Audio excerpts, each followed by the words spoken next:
Manila, February 1945.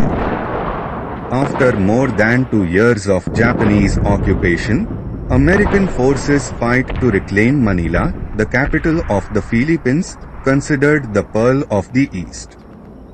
American forces, commanded by the controversial General MacArthur, engage in fierce combat against the Japanese forces entrenched there in an apocalyptic, intense and cruel battle, which, unlike most of the battles that took place in the Pacific theater of operations, is fought predominantly in urban terrain, and that is why it became known as the Stalingrad of the East.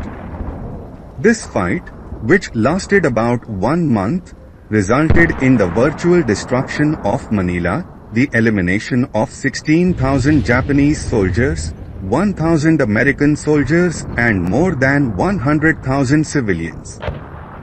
This epic can be relived through the advanced squad leader system through historical module 11 called Sword and Fire, Manila, released by MMP Publishing in 2021.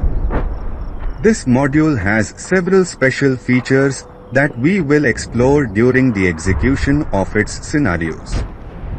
Among these features, the historical map stands out, faithfully representing the city at the time these events took place, and which can be visited through the scenarios in this module.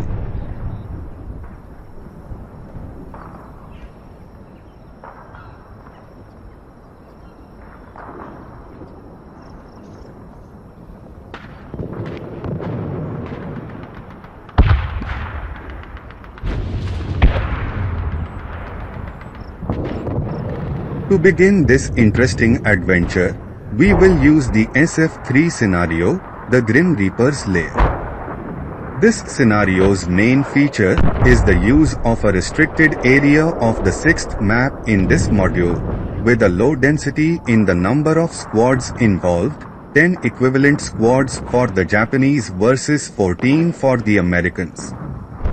Although the action takes place within a restricted area of just one of the 6 maps included in this module, this area is an extremely significant example of the characteristics of the module's special terrains, which we will explore later.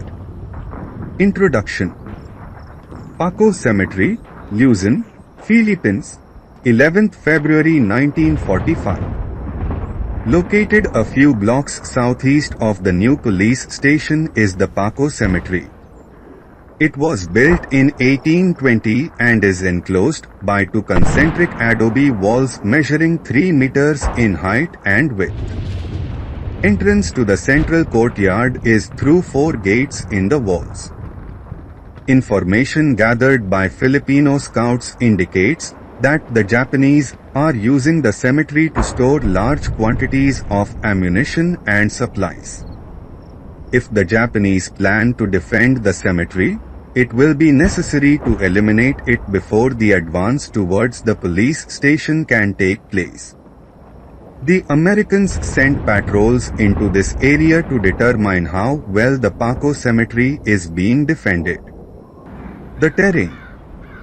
As previously stated, the terrain is characterized by being a predominantly urban area, with special terrain features that are peculiar to the Sword and Fire module.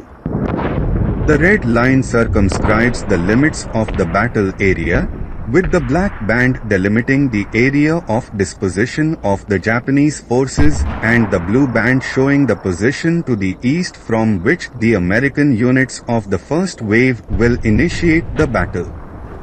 Order of battle. Japanese. Elements of the 5th Naval Battalion consisting of 2 squads 447 First Class and 7 squads 347 Second Class in addition to 5 cannon or medium heavy machine gun crews. It is interesting to remember that the Japanese forces, unlike the other forces during the war, used dedicated crews to use their medium or heavy machine guns.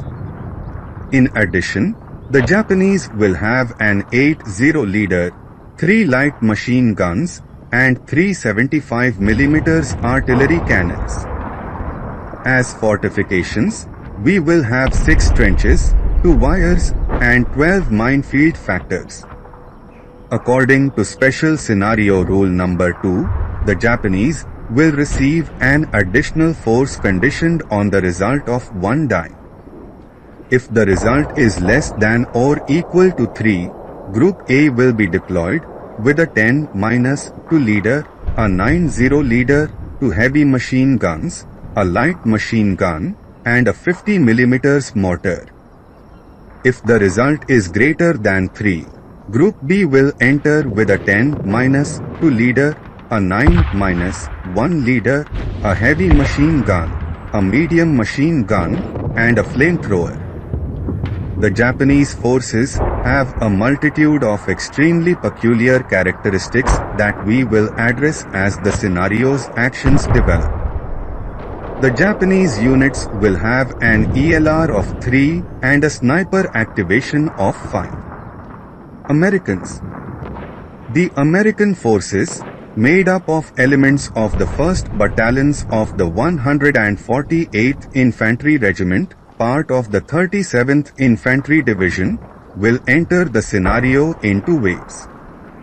The first will enter the first round in or east of the 4W column and will have 9 squads 666 and 3 half squads 346.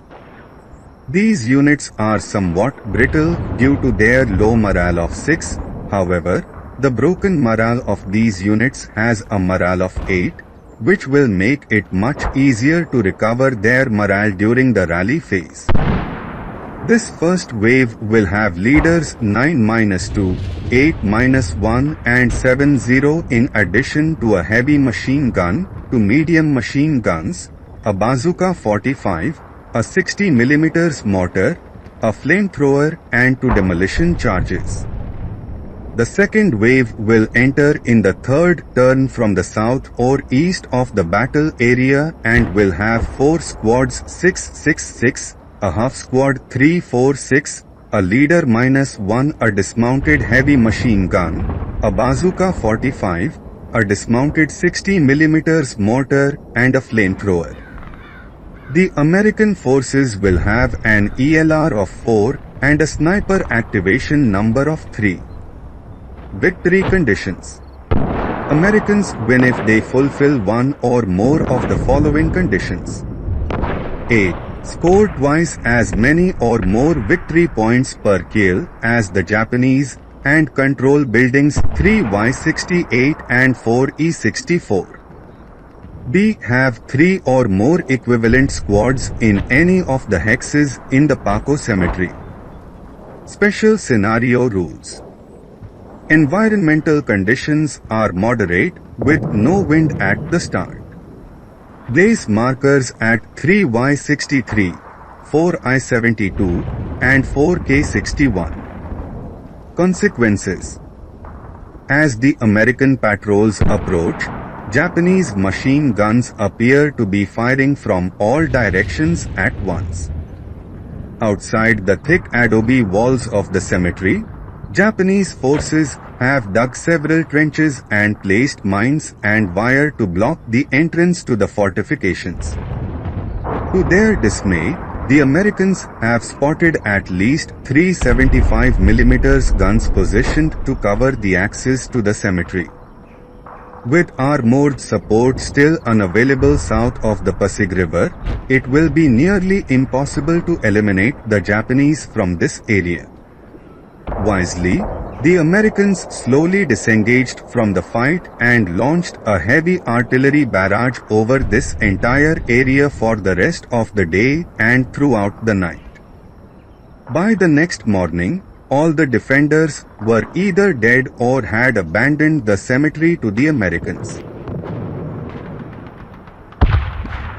Peculiar terrain characteristics. Before we start the setup itself, let's analyze some terrain characteristics, and especially one that is directly related to this specific scenario, which is the Paco Cemetery. The cemetery wall is a stone wall with a height ranging from 2 to 3.5 meters. The cemetery wall is a level 1 obstacle and blocks all lines of sight that cross this wall. The exception is cemetery gates. The only ways to cross the cemetery wall are by climbing Rule B 11.4 or scaling B 23.424. If these maneuvers are to be used, they will be detailed as they occur. The rules for paths within the cemetery are governed in a similar way to those for roads within woods. The place where the paths cross the cemetery wall are considered gates, and these allow entry and line of sight into the cemetery. The wall advantage can be requested at the cemetery gates. Any fire that passes through the gates by units that do not have the wall advantage will be considered area fire, Rule A 7.23. The gates provide a terrain modifier of +3 for units that do not move. The other rules for cemeteries apply, Rule B 18.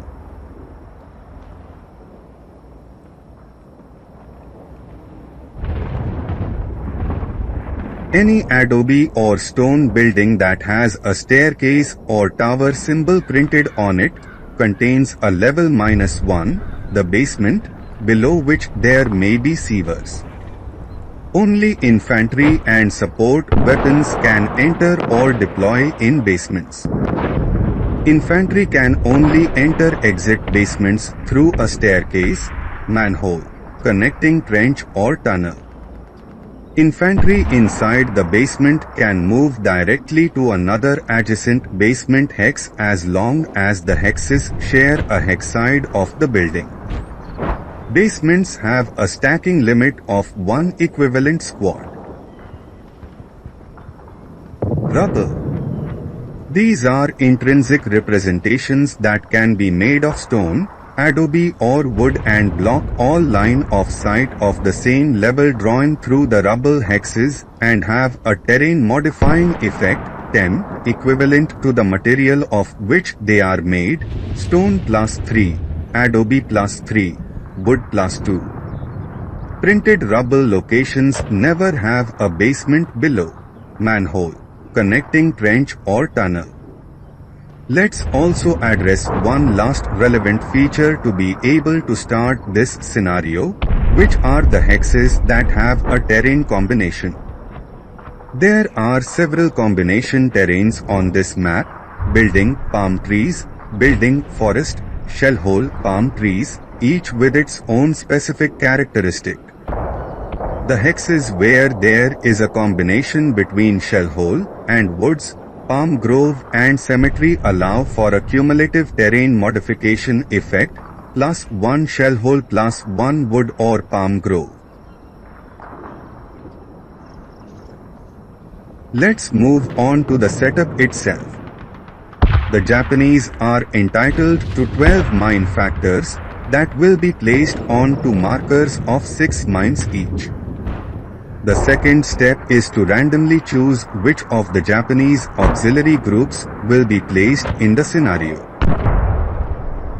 5. The second group is chosen, and the first group is eliminated.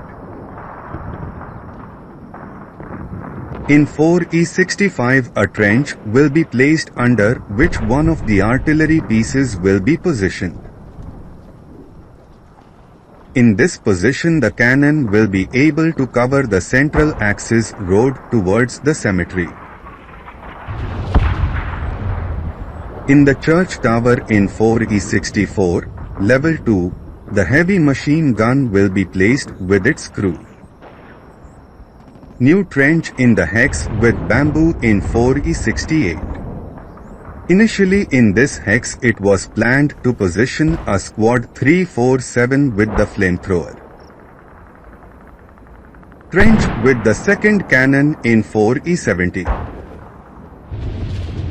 Evaluating the scenario a little better, the option was made to reposition this squad in hex 4G69, where they will certainly be more effective as they will be able to use all the power of this weapon, 24 firepower without modifiers, on enemy units in adjacent hexes. Under the trench abandoned by the flamethrower team, the third cannon is positioned. Trench in 4E67 with a squad 347 and a medium machine gun. It is worth remembering that a squad can operate the medium machine gun, but with this, it will suffer penalties in the form of a greater propensity to jam and become non-functional. At a later point, Jim will place a dedicated team to operate this machine gun. In 4D62, the 2447 squads will be positioned to cover the enemy advance on this flank. A squad with the medium machine gun in 4E65 will be positioned with a squad with a light machine gun. Another squad with a light machine gun will be positioned just below the church tower in 4E64. The towers have a capacity of only one half squad or crew. Squad 347 with a light machine gun in 4D72.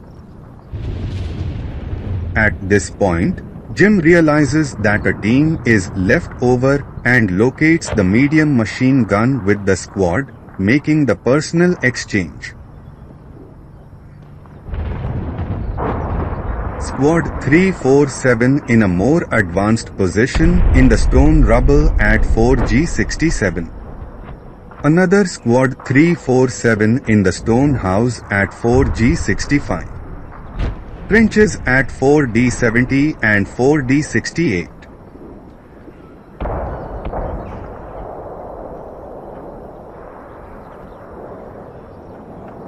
The minefields go to hexes 4H78 and 4H65. The barbed wires to hexes 4D65 and 4D67 obstructing access to the interior of the cemetery through these gates.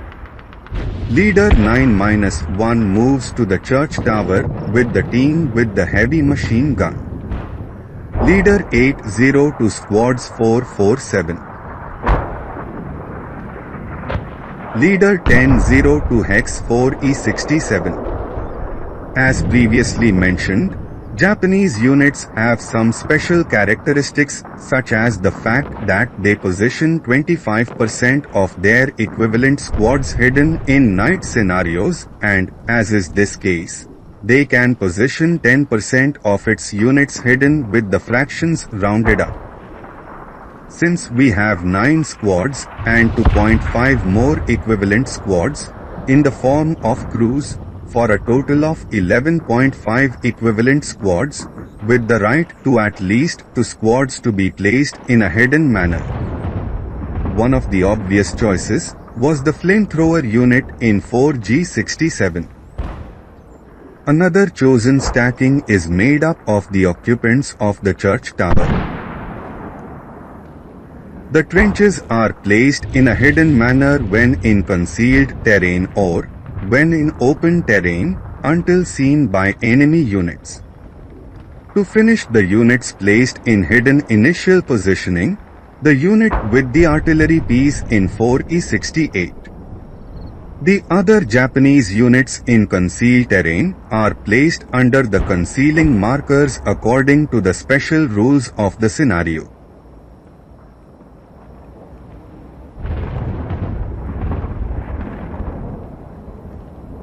The minefields and the wire fences will also be placed under the hit marker. Taking advantage of this moment, let's review some of the characteristics of the mines. One of these, relevant to this scenario, is that the minefields can be placed in the interior hexes of buildings or rubble. The presence of minefields is only revealed if an enemy unit activates a mine attack when entering or leaving this hex, or via active search by a squad or half-squad crew, and this attack does not suffer from FFMO, FFNAME or other terrain modifiers, exception, deep snow. Mines only attack units that are moving, advancing or withdrawing from close combat or routing.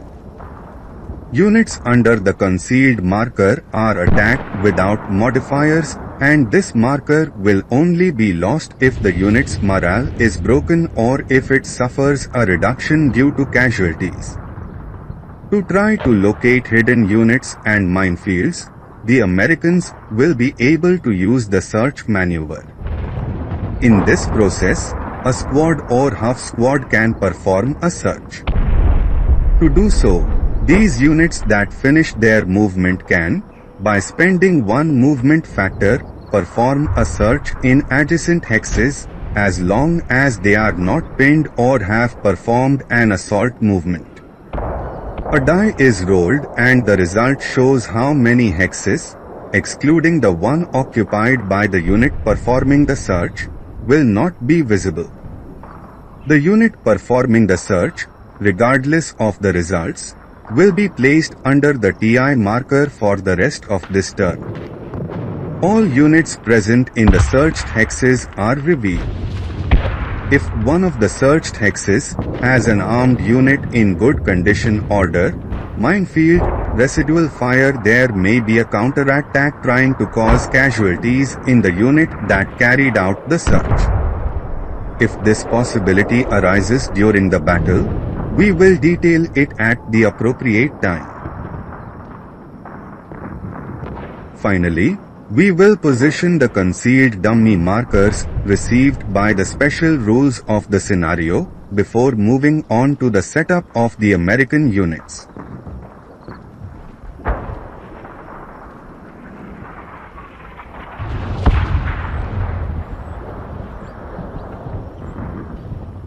Before this, Jim realizes that he has placed 3 Japanese units as hidden initially and could have positioned only 2 units. In this way, the Japanese unit in 4G65 loses the hidden condition and is now under the conceal marker. Let's set up the American forces. Before proceeding with the setup, let's review the deployment rule for American units. According to Rule A2.9, 10% of the squads that start the game on the board and 10% of those that will enter the board on any given turn have the right to deploy, that is, form 2 half squads from one squad without the need for a leader or test check, with the fractions rounded up. Since we have a total of 10.5 equivalent squads in the American order of battle, we will be able to deploy to squads 666 becoming half squads 346. These half squads will be the spearhead of the American attack and will be primarily responsible for attracting fire from hidden or camouflaged Japanese units, as well as performing the search maneuver to find minefields and Japanese units that have not fired. 3 of these half squads will form a fire group with medium and heavy machine guns and will be posted in Hex 4S67. Leader 8-1 will assist this stack in directing fire. A half squad will be positioned in an adjacent hex next to the 60 mm mortar. 2 of the half squads will be placed on the flanks of the American forces and will advance through these sectors while the remaining half squad will move through the center of the map.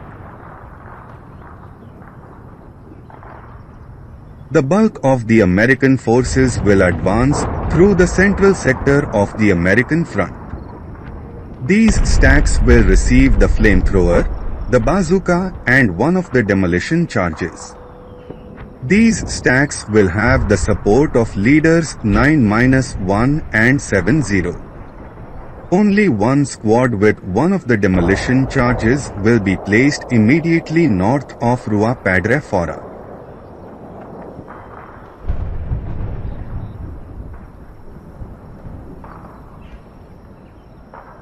The Japanese sniper goes to Hex 4G68. The American sniper is positioned in hex 4E68. The American units out of line of vision of the Japanese and in concealment terrain will receive the concealment markers. To finish the setup phase, we will use a resource that is the prerogative of the defenders of a scenario, in this case the Japanese. This resource is called bore sighting and allows medium and heavy machine guns and artillery pieces to take a certain hex as a reference for firing.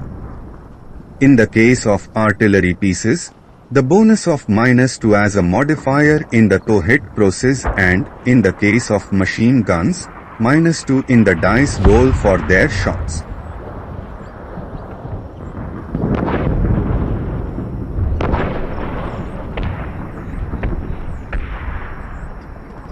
Hello friends, let's start the first round of this battle that took place in February 1945, where American forces fight to conquer Manila. In this turn, American units will advance towards Paco Cemetery, a strategically important position for the next phases of the battle. The Americans have 7.5 turns to complete the mission, whose objectives are to obtain twice as many victory points per casualty as the Japanese and to obtain control of buildings 3Y68 and 4E64. Alternatively, they must place 3 equivalent squads in any hex of Paco Cemetery. Without further ado, let's move on to the battle. Rally phase. Americans turn 1. Wind change, 9, no wind changes.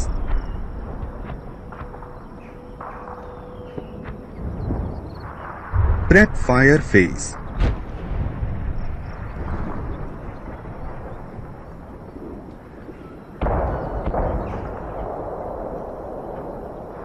.60mm mortar will attempt to launch a smoke screen in hex 4I66, 5 hexes away. The basic to hit number at this distance using the area target type, ATT, is 7.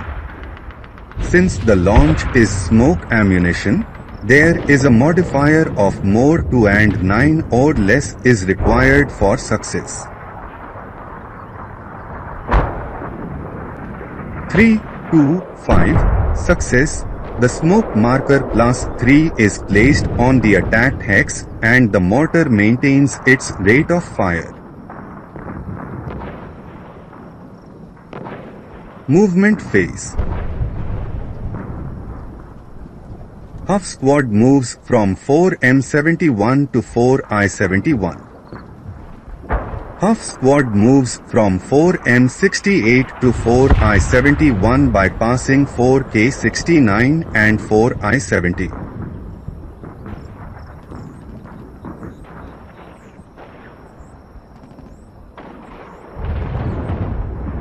This unit loses the concealment marker because it entered the line of sight of the Japanese squad hidden in 4G69.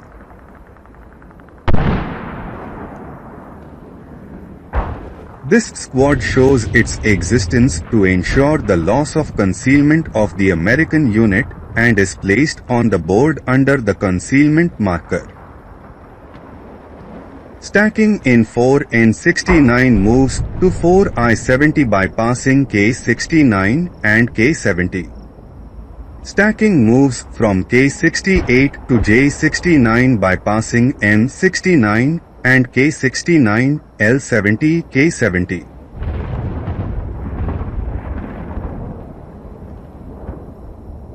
Stacking in N67 makes an illegal move by moving to J68 using bypass movement at M68, N69, M69.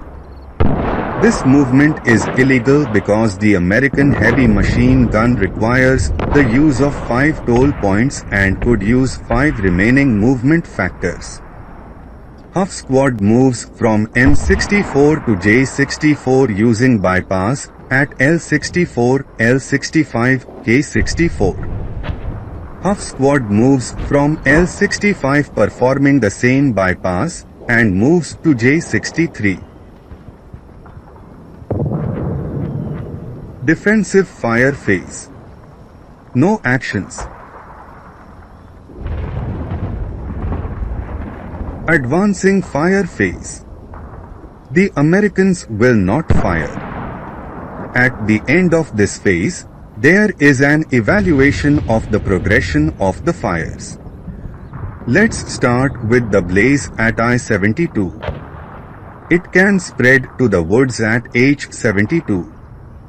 The number for the fire to spread to the woods is greater than or equal to 7. As modifiers for the result of the dice, we will have -2 because the forest is not contiguous to the burning building. 11 minus 2, 9. A flame marker is deposited on the hex H72. Blaze in K61 can spread to the rubble hex in L61. The result for fire spread is greater than or equal to 9 with a -2 modifier, non-contiguous structures.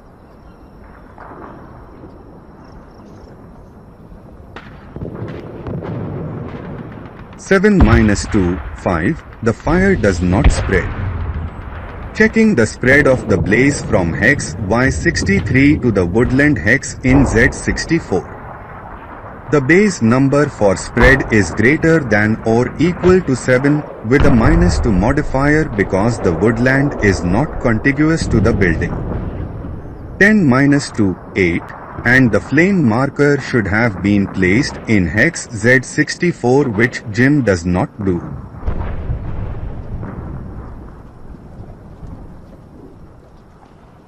Advance phase.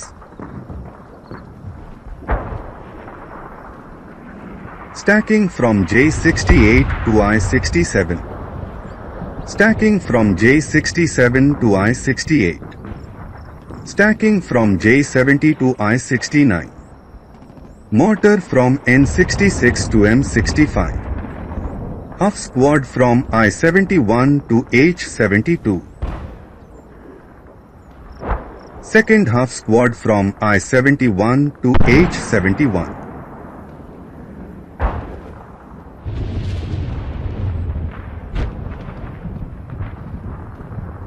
Half squad from J63 to I63. Half squad from J64 to I63. Close combat phase. No actions. Rally phase. Japanese turn 1. Wind change 9. No wind changes. Prep fire phase. The Japanese cannon at I-65 has the hex occupied by the American stack at I-67 in bore sighting. With this, it will attempt a shot on the American stack 4 hexes away. The basic to hit the Americans at this distance in infantry target type is 8 with the modifier of -2 for bore sighting +1 woods. The -1 acquisition marker is placed on the American stack. 11 minus 1, 10. The target is not hit.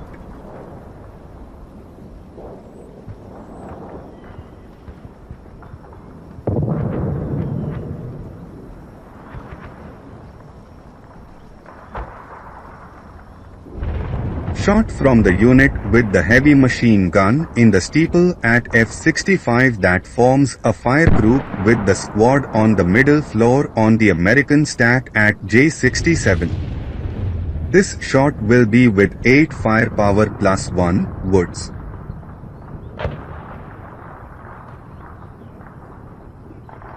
One, 4, 5, +1, 6, 1 morale check, and the machine guns maintain the rate of fire.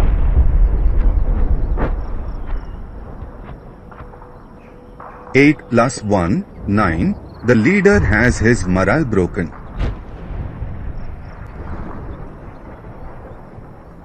6 plus 1, 7. The first half squad has its morale broken. 7 plus 1, 8. The second squad has its morale broken.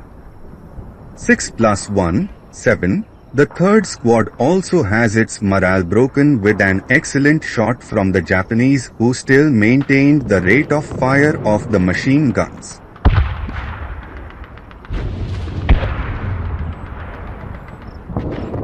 Movement phase. Japanese stacking in D62 will abandon its current position and will move out of the line of sight of the Americans towards the cemetery.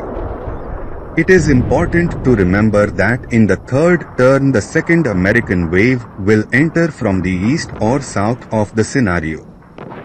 Due to this, the Japanese feel it is necessary to move some of their units towards the southern sector of the battle.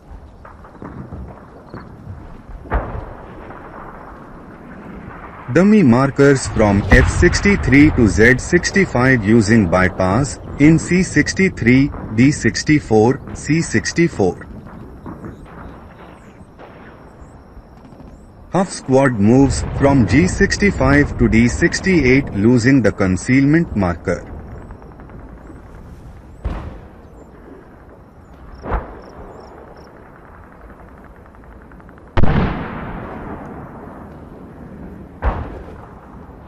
Squad in G67 moves to D68.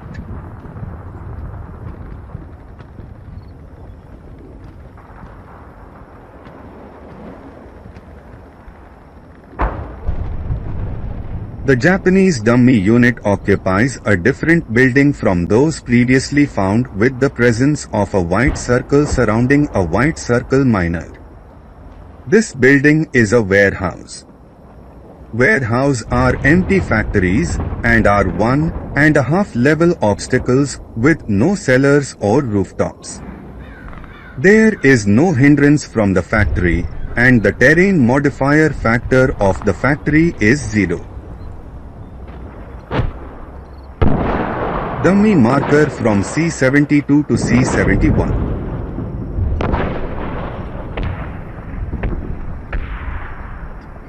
Defensive fire phase.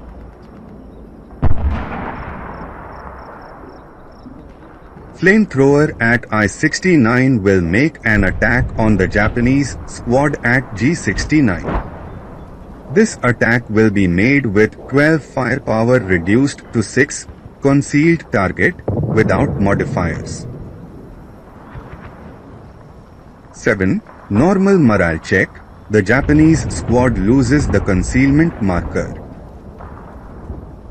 4. The Japanese squad passes. Firing from the American stack at I-69 makes a shot with 16 firepower plus 3, stone building, -1, American leader. 7 plus 2, 9, 1 morale check. 4 plus 1, 5, the Japanese squad passes.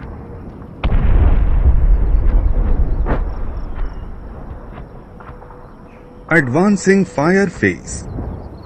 The Japanese will not fire and we will evaluate the spread of the fires starting at hex Z64, which at this point should contain a flame marker and the possibility of it becoming a fire should be assessed. For the fire to spread from Y63 to Z64 a result greater than or equal to 7-2 non-contiguous structure would be required. 8-2, 7. The fire is not spread, but the flame in Z64 would have turned into a fire. Jim will correct this next turn. Attempt to spread the fire from K61 to L61 requiring a 9 or less for this to occur with the -2 modifier, non-contiguous structure. 11-2, 9. The flame marker is deposited in hex L61.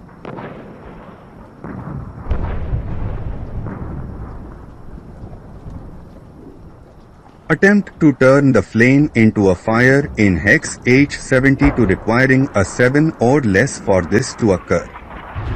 5. unsuccessful, and the flame remains, which is excellent for the American half squad that is not affected by the flame. Rout phase.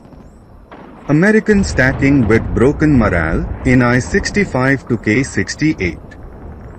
The heavy machine gun had to be abandoned because the points needed for its portage, 5, exceed the capacity of the American half squad, portage point of 3.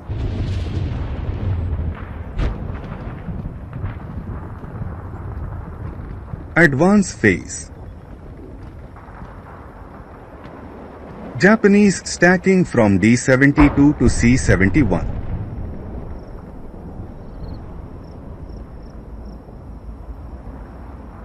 Dummy unit from C-71 to B-71.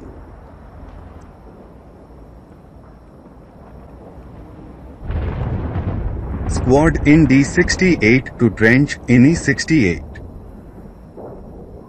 Squad from D-68 to C-68. Dummies from Z-65 to Z-66. Stacking from A-65 to B-66.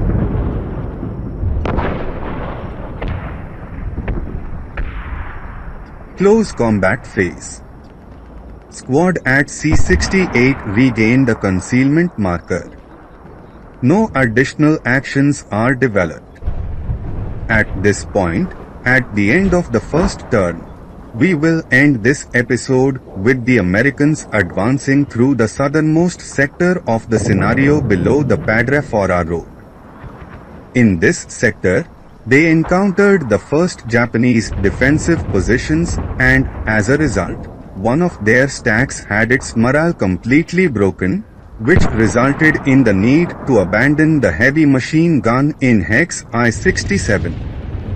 The Japanese units, realizing that the main route of advance for the Americans is south of the Padre Fora Street, began to move units that were previously allocated to the north towards the south. We must remember that the Americans will have reinforcements that will enter the scenario at the beginning of the third turn and may enter the scenario from the eastern or southern limits of the map. Finishing this episode, we will place a blaze marker on the Z64 hex as we had previously discussed. See you soon. Namaste.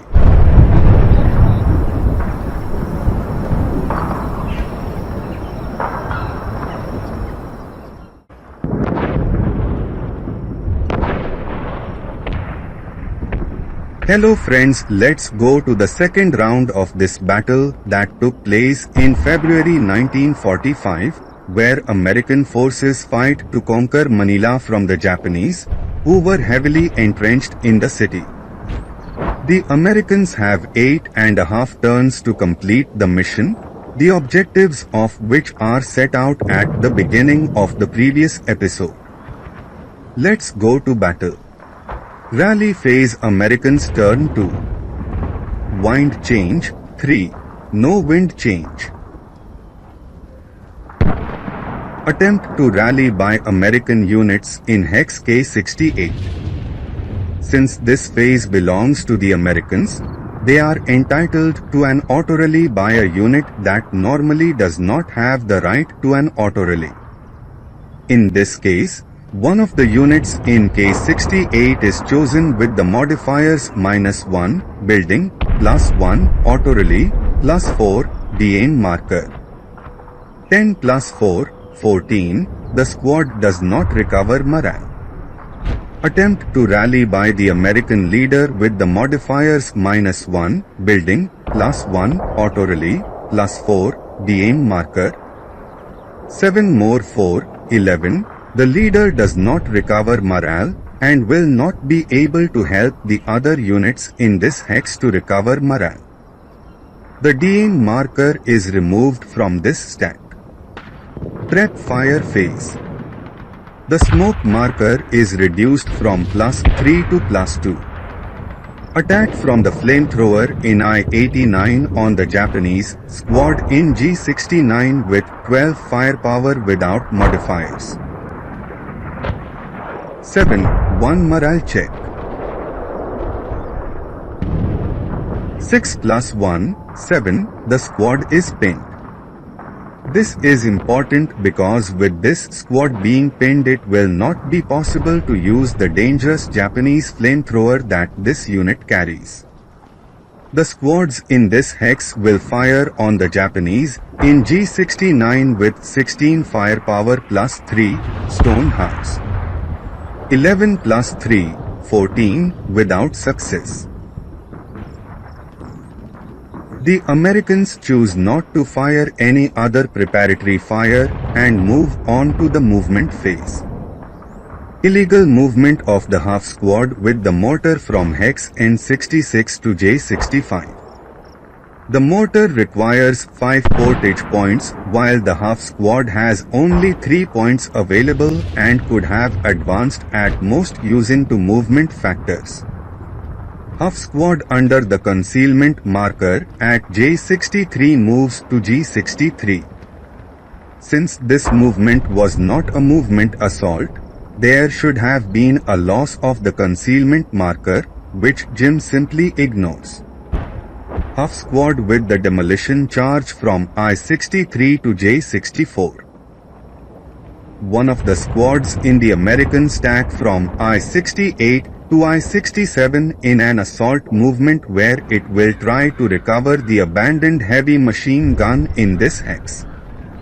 In this hex it suffers an attack from the Japanese cannon at E65 that will use bore sighting to attack the Americans. At 4 hexes away, the basic to hit number is 8, infantry target type, -2, bore sight, +1, woods. 9 minus 1, 8. The target is hit with the power of the 75 mm cannon that will occur in the 12 firepower column. The cannon loses its rate of fire. 7. 1 morale check. 10 plus 1, 11, and the American squad breaks above the ELR and becomes a 5-4-6 squad with broken morale. A marker with 6 residual fire should have been deposited in this hex. Half squad from H71 to G70. Half squad from H72 to G71 in assault movement.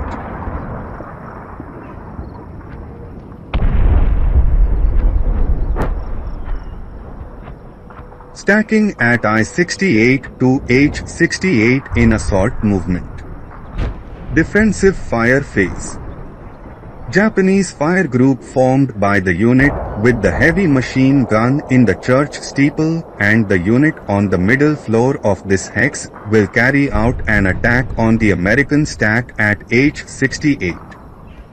This attack will be made with 8 firepower plus 2 wooden house. The heavy machine gun cover arc marker is added to the terrain to indicate the direction of the attack. If the heavy machine gun can fire again in this phase, this fire can only be made within this cover arc. 1, 3, 4, plus 2, 6, 1 morale check and the machine guns maintain the rate of fire shooting. 1, the leader passes and suffers the effect of the heat of battle. The assessment of the consequences related to the effects of the heat of battle on the leaders are like those to which the other units are subjected. Initially, the dice roll is carried out with the modifiers from the heat of battle table. In this case, the leaders are considered elite, therefore they will use a -1 modifier. 7 minus 1, 6. The leader gains heroic characteristics, which grant some peculiarities to the leaders, which will be discussed at an appropriate time, and, in addition, there is battle hardening and this leader becomes a leader 9 minus 2.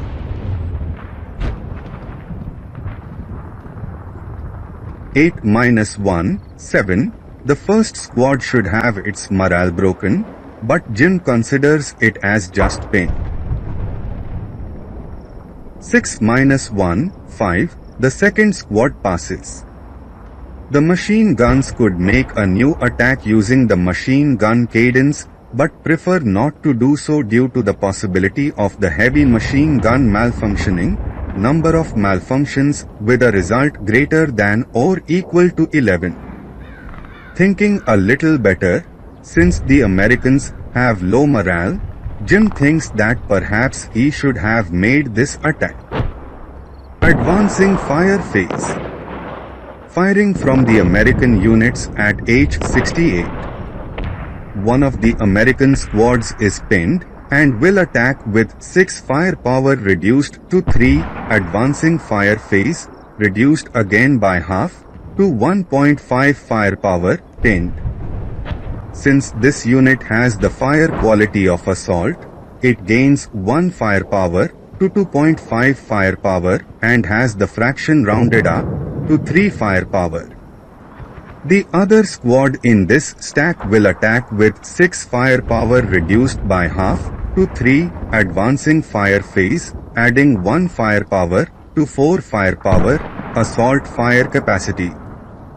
Therefore, this shot will be made with 6 firepower minus 2, American leader, plus 3, stone house.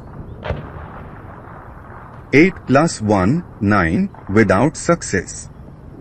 Since no other shot will occur, we will evaluate the possibility of fires spreading to other structures or the transformation of flames into fires. Let's start with the possibility of the blaze extending from hex Z64 to the woods in the adjacent hex A63. The modifier will be -2, non-contiguous structure. The base number for the fire extension will be greater than or equal to 7, with a result greater than or equal to 9 being necessary for a blaze to extend to hex A63. 6 minus 2, 4, there is no fire extension. Let's for hex H72 to assess whether there will be progression from flame to blaze, which will occur without modifiers, requiring a result greater than or equal to 7 for progression to occur. 3. There is no progression. Hex I61 a result greater than or equal to 9, without modifiers, will be required for progression from flame to blaze to occur. 3. There is no progression. Rout phase. Squad from I67 moves to K68 overstacking one equivalent squad, using a total of 4 movement factors to perform this movement. Advance phase. Leader Hero 9-2 accompanied by a squad from H68 to Hex I67 where he intends to recover the heavy machine gun in the next rally phase. Squad with the flamethrower from I69 to H69. Squad with the demolition charge from I69 to I70. The third squad from I69 stops next to the squad with the flamethrower in H69. Leader 70 remains in the current position. Mortar from J65 to J66. Half squad from H64 to G63. Half squad from G70 moves to G69 entering close combat. Half squad from G71 to G70. Close combat phase. Let's evaluate the possibility of ambush in Hex G69. The American half squad does not have any modifier. The Japanese squad is second class and therefore not stealthy. Only elite and first class units are considered stealthy. Since this unit is pinned, it has a modifier of +1. Americans 1. Japanese 1 + 1, 2. There is no ambush. The Americans will attack with a force of 3 against 3 of the Japanese, with a ratio of 1:1, needing 5 or less to affect the Japanese. The Japanese will attack with half their force, if they are pinned, with a ratio of 1:2, needing 4 or less to affect the Americans. Americans 10, no success. Japanese 10, also unsuccessful, and the units enter melee. The pinned markers are eliminated, and we go to the Japanese phase of the second round. Rally phase Japanese turn 2. Wind change 8, no wind change. Attempt to auto-rally by the American leader in case 68 with the modifiers of +1, auto-rally, -1, building. 5. The leader recovers morale. Attempt to recover the morale of the first half squad with the modifiers of -1, leader, -1, building. 9-2, 7. The half squad recovers morale. Attempt to recover the morale of the second half squad with the modifiers of -1, leader, -1, building. 5-2, 3. The second half squad recovers morale. Attempt to recover the morale of the third half squad with the modifiers of -1, leader, -1, building. 9-2, 7. The third half squad also recovers morale. Attempt to rally the squad under the DN marker with the modifiers of -1, building, -1, leader, +4, DN. 7+2, 9. The squad does not recover morale, and the DN marker is removed from the board. At this point, the American squad in I-67 could try to regain possession of the heavy machine gun abandoned in this hex, but forgets about this process. Prep fire phase. Attack from the Japanese cannon in F-66 on the Americans in I-67.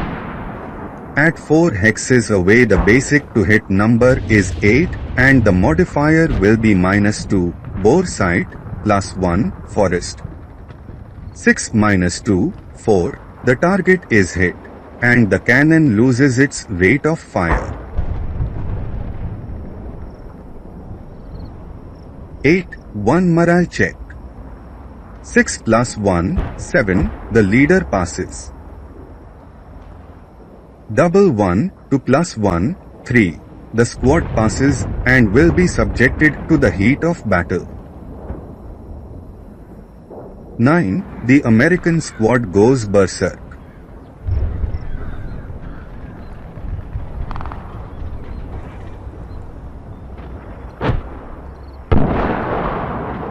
Fire from the machine guns in the bell tower and on the middle floor in E-64 on the American units in G-63 with 8 firepower +3, stone house.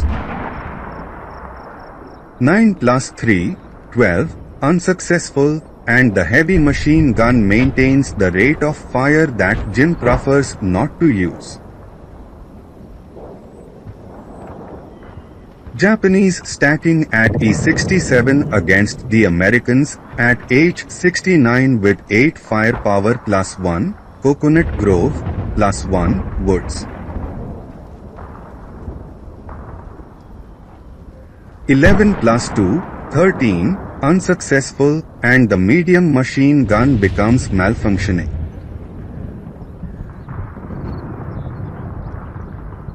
Firing from the cannon at E-68 on the Americans at H-69.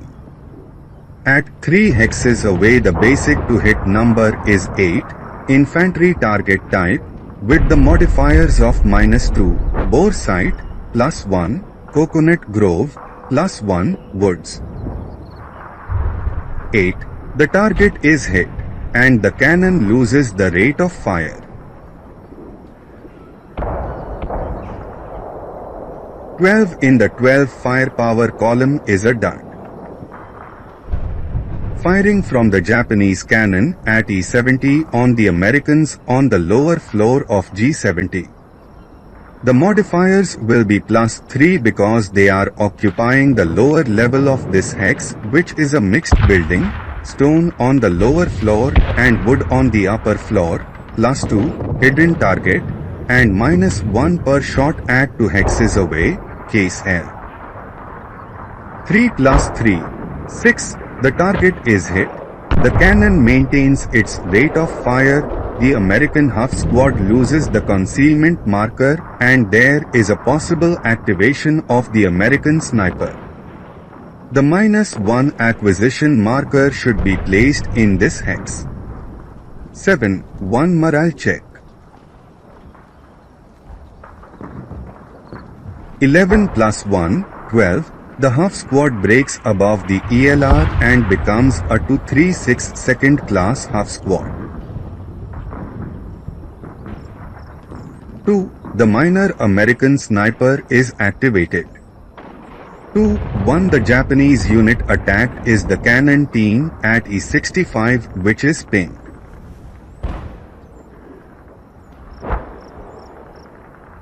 Movement phase. Dummy units from B71 to a 68. Stacking from C71 to Z70 by passing a 70 to a 71.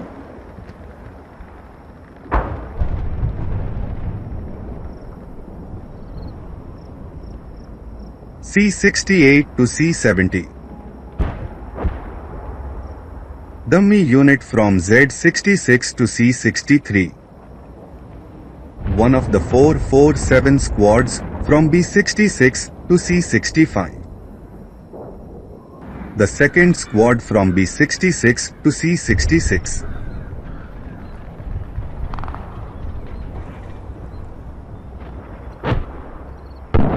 Leader 80 from B66 to Y69. Defensive fire phase. Fire group with the American units in H68 and H69 fire on the Japanese units in E68 with 16 firepowers. The modifiers are +1, hex with coconut trees, +1, bamboo. The -1 modifier of the bamboo can become +2, relative to the trenches, if this modifier becomes necessary, and in this case, the trench marker is no longer hidden. Double to +3, the trench modifier will be used. 5. The American units undergo covering, and the result will be analyzed in the 12 firepower column, and is to morale check. 8 + 2, 10. The Japanese squad suffers a stripe reduction and becomes 2 to 6. Jim considered that the Japanese broke above the ELR and reduced the quality of this unit, making it a conscript squad 2 to 6. This will be adjusted in the next turn. 6 + 2, 8. The gun team should become pinned, but Jim makes a mistake again. He did not consider that the American units suffered covering in the attack and analyzed the result of the attack in the 16 firepower column. Again, this erroneous stripe will be reviewed in the next phase. Advancing fire phase. The Japanese will not take any action, and we will evaluate the possibility of fire extension. In H70 to the flame can become a blaze with a result on the dice greater than or equal to 7. 5. The flame does not expand. Extension in the blaze from Z64 to a 64 requires a result greater than or equal to 7, which is the combustion index of the woods. The modifier will be -2 because the structure is not contiguous. 8 - 2, 6. The blaze does not expand. Checking the progression of flame to blaze in hex L61 requiring a result greater than or equal to 9 for this to occur. 4. There is no progression of the flame. Rout phase. American half squad in G70 to I-70. Advance phase. Y69 to Y68. Stacking from Z70 to Y69. A 69 to a 70. Squad on the ground level from C70 to the upper floor. Japanese units in C64 move down one level in this same hex. Close combat phase. Units in melee in hex G69. In this Japanese phase, these are the attackers and therefore this will occur under the hand-to-hand rules. Both factions will attack with a 1-to-1 ratio requiring a 7 or less to affect the other faction. The Japanese have a modifier of -1. Starting with the Japanese, 4 minus 1, 3, the Americans will be eliminated. Since there is no ambush, the Americans will have the chance to make their attack. 6. The Japanese will be eliminated. Jim does not perform this action, which will be performed in the next phase. At this point, we will end this episode and prepare for the third round, in which the American reinforcements will enter the scenario and will try to move towards the objectives, probably from the south of the theater of operations. At the beginning of the next round, we will correct some of the mistakes that Jim made during this round. The Japanese squad in E68 will regain its second-class status. The cannon team in this same hex will lose the stripe and return to the 2-8 status. Finally, the Japanese squad that carried out the close combat with the Americans in G69 will be eliminated, since this close combat occurred under the aegis of hand-to-hand combat. Very well, friends, I hope to see you soon. Take care. Namaste.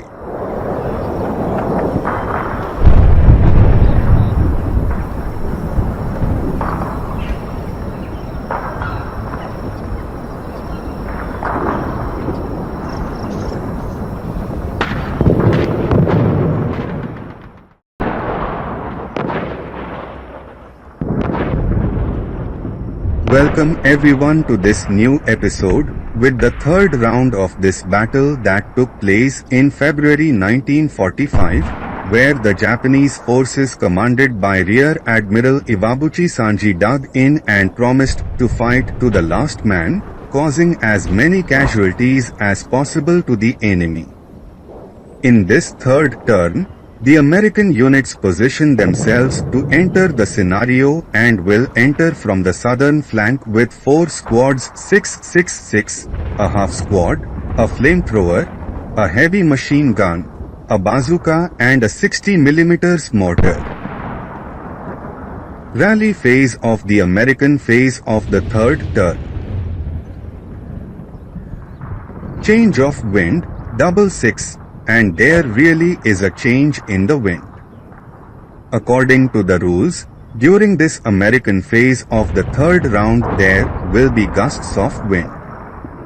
Since there was no wind until now, a die will be rolled to assess the direction of the wind. The presence of gusts implies changes in some game mechanisms. Among these changes, we can highlight that the spread of the flames is facilitated in the direction the wind is blowing. We will have more details during the advancing fire phase, and the smoke screens are immediately dispersed, and those that are already dispersed are eliminated.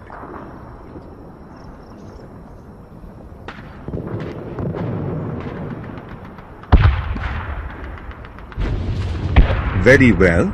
The wind direction has been chosen, 5, and the gust marker has been positioned. Let's continue with the rally phase.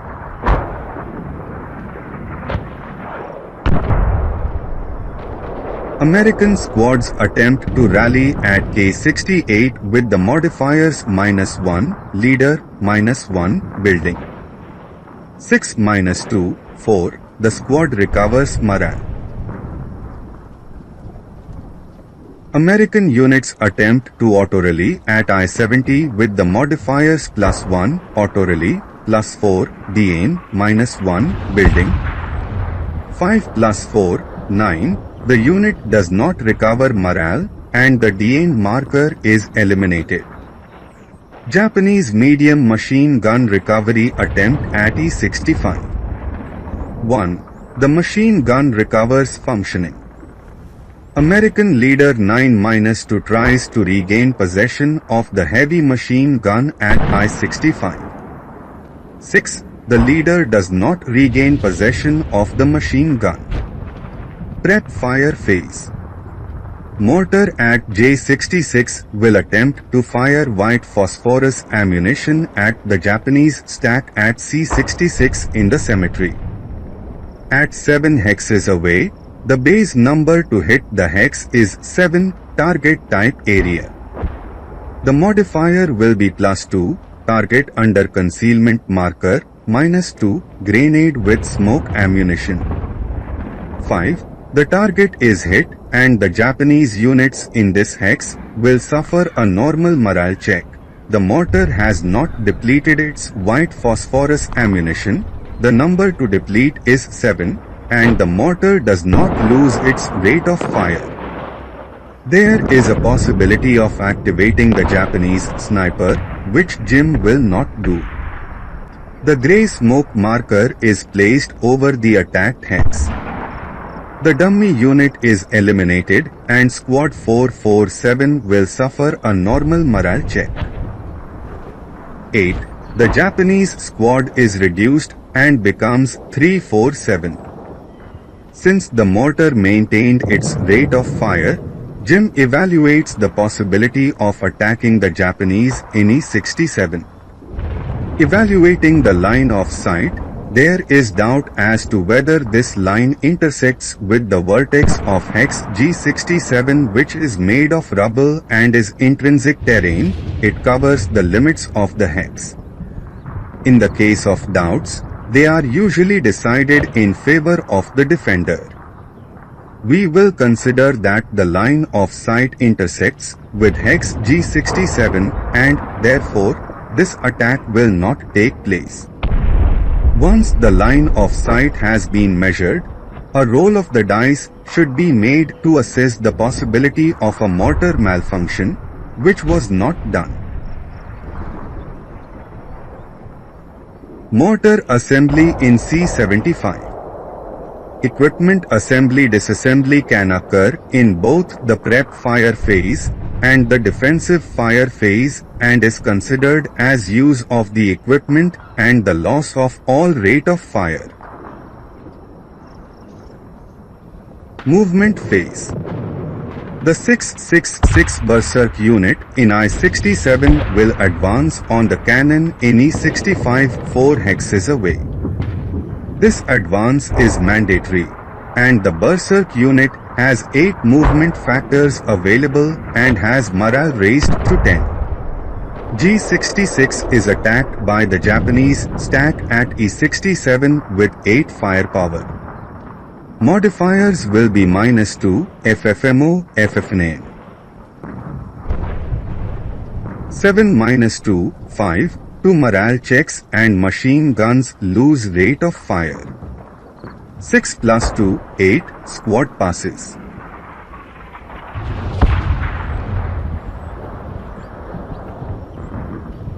Attempt to hit the American squad from the Japanese cannon at E65. At 1 hex range the base number to hit is 8, infantry target time. Modifiers will be -2, FFMO, FFNAM, -2, point blank shot at 1 hex range. 11 -4, 7, target is hit, cannon will become non-functional after this shot resolves. This attack will be evaluated in the 12 firepower column. 9. Normal morale check. 6. Squad passes. The 6 residual fire marker should have been placed on the attacked hex. Fire on the American squad from the Japanese with the heavy machine gun at E64 with 6 firepower -2, FFMO, FFNAM, -1, Japanese leader. 5 -3, 2, 1 kill in action, and the Berserk squad is eliminated and the machine gun loses its rate of fire.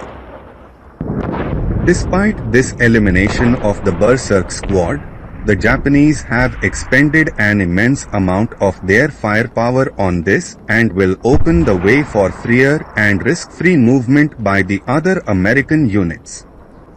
During the advance, the Berserk squad came into line of sight several fortifications that are not in concealment terrain and are then placed in an unconcealed manner on the board.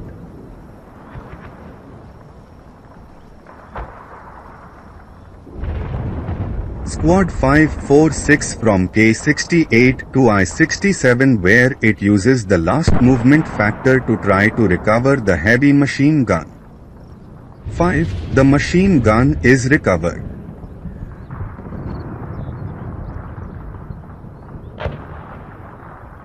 Squad 666 from H69 to G69 where you will try to regain possession of the Japanese flamethrower. In this hex you suffer an attack from the Japanese cannon at E70. At 2 hexes away it requires a base number of 8 to hit, -1, FFNAM, -1, point blank shot from 2 hexes away, +3, stone house. 5 + 1, 6, the target is hit and the cannon loses its rate of fire. 6 in the 12 firepower column is to morale check. 3 + 2, 5, the squad passes and there is a possible activation of the Japanese sniper. The 6 residual fire marker is deposited on the attacked hex. Attack from the Japanese cannon at E68 requiring 8 to hit with the modifiers of +3, stone house, -1, FFNAM, -1, point blank shot from 2 hexes away. 7 + 1, 8, the target is hit and the cannon maintains its rate of fire. 6 to morale check. 7 + 2, 9, squad morale is broken. 3. Japanese sniper is not activated. Flamethrower moves from H69 to G70 bypassing the hexes of H70 and G69. Team with the bazooka from H68 to G65. Leader 9-2 from I-67 to G65. Stacking with machine guns and leader 8-1 from K68 to I-67.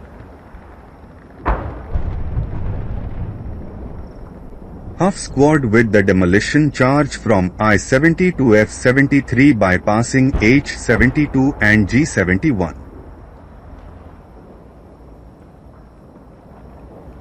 Half squad from K-68 becomes CX and moves to I-64. Half squad in G-63 moves to the shell hole in F-64 using 2 movement factors in assault movement.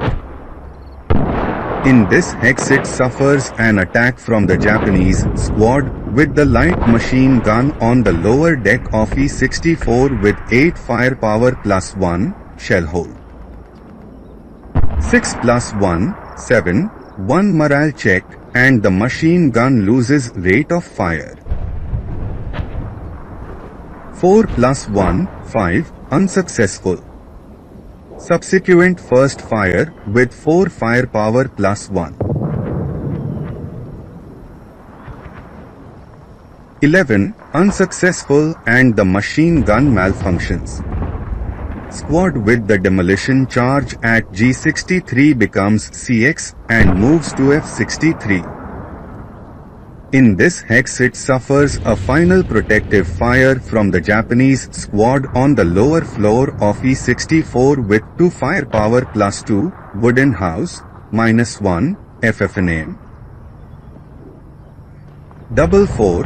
The Japanese unit suffers covering, is unsuccessful against the Americans and suffers a reduction to squad to 3-7 due to loss of morale. With this the American squad deposits the demolition charge at E64.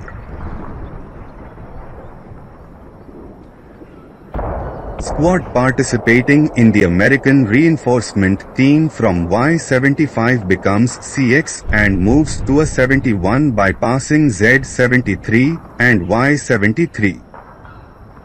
Stacking moves from X76 to Y71.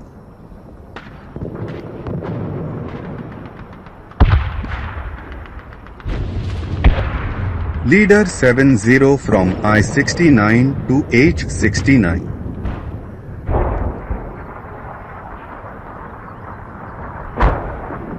Defensive fire phase. Fire from the flamethrower in G70 on the cannon in E70 with 12 firepower without modifiers. 2. Kill in action and the Japanese unit is eliminated. Let's see what happens to the Japanese cannon in this case. The Japanese cannon is also eliminated.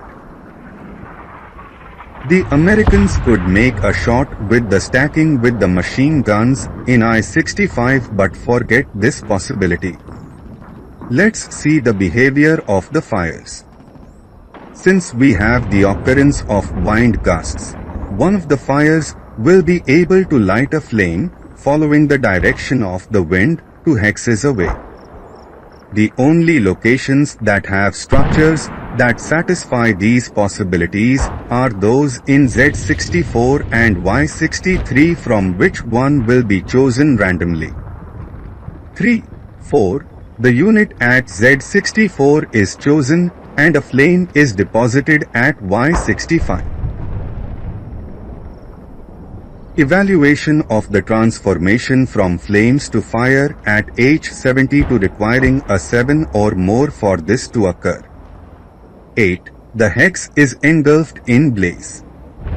Checking the spreading from flames to blaze at L61 requiring a 9 or more for this to occur. 7. Nothing happens. Rout phase. No actions.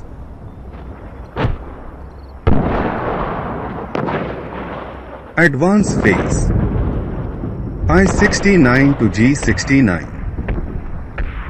The acquisition markers related to the destroyed Japanese cannon are eliminated from the board. G70 to G69. G66 to G65. Oops, Jim forgot to detonate the demolition charge and will do it now. This attack will be with 30 firepower with the modifier +2 wooden house. 5 +2, 7, 4 morale check with possible activation of the Japanese sniper. 5 +4, 9, the Japanese squad is affected and becomes Huff Squad 137. 1. The Japanese sniper major is activated. 3. 1. There are 2 attack possibilities at 4 hexes distance, the stacking at I-67 in a wooded hex or the Huff Squad at J66 which is in open terrain. In these cases the choice is made on the unit whose terrain modifier effect is the lowest. The Huff Squad at J66 has its morale broken. F64 to G64 entering close combat.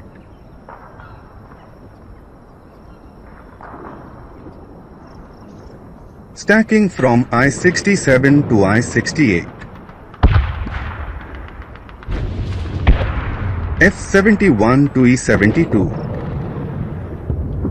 A 71 to a 70 eliminating the dummy markers. Bazooka, heavy machine gun, and leader 9-1 from Y-71 to Z-71.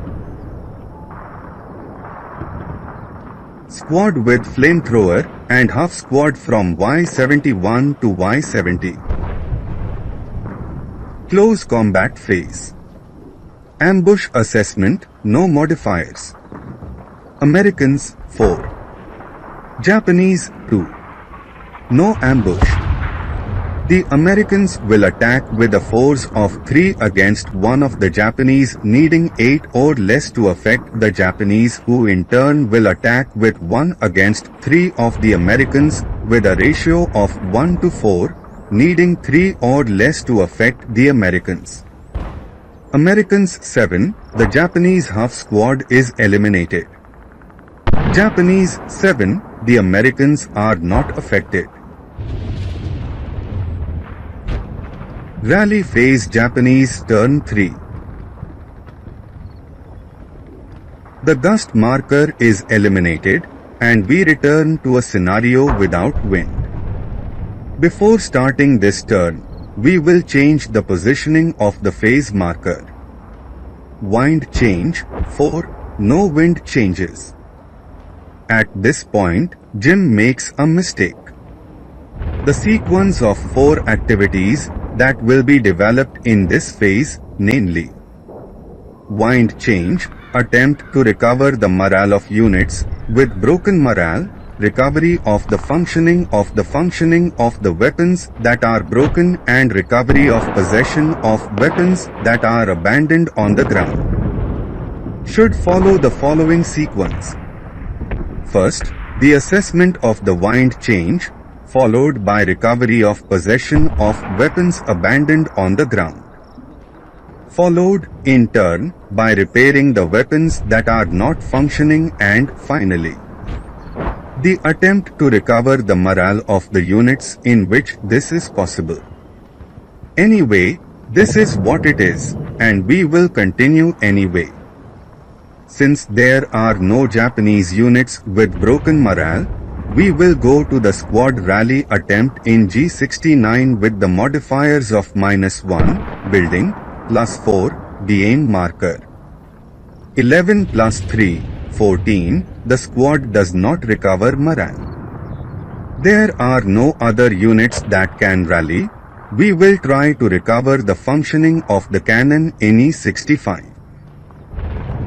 4. The functioning is not recovered. Attempt to take possession of the Japanese light machine gun by the American half squad in E64. 3. Possession is obtained. Attempt to take possession of the Japanese flamethrower by the American leader 70 in G69. 3. Possession is obtained. Attempt to recover the function of the Japanese light machine gun in E64. 4. Without success. Prep fire phase. Jim mistakenly misses once again and eliminates the smoke caused by the white phosphorus in C66 when it should only be eliminated in the next American prep fire phase.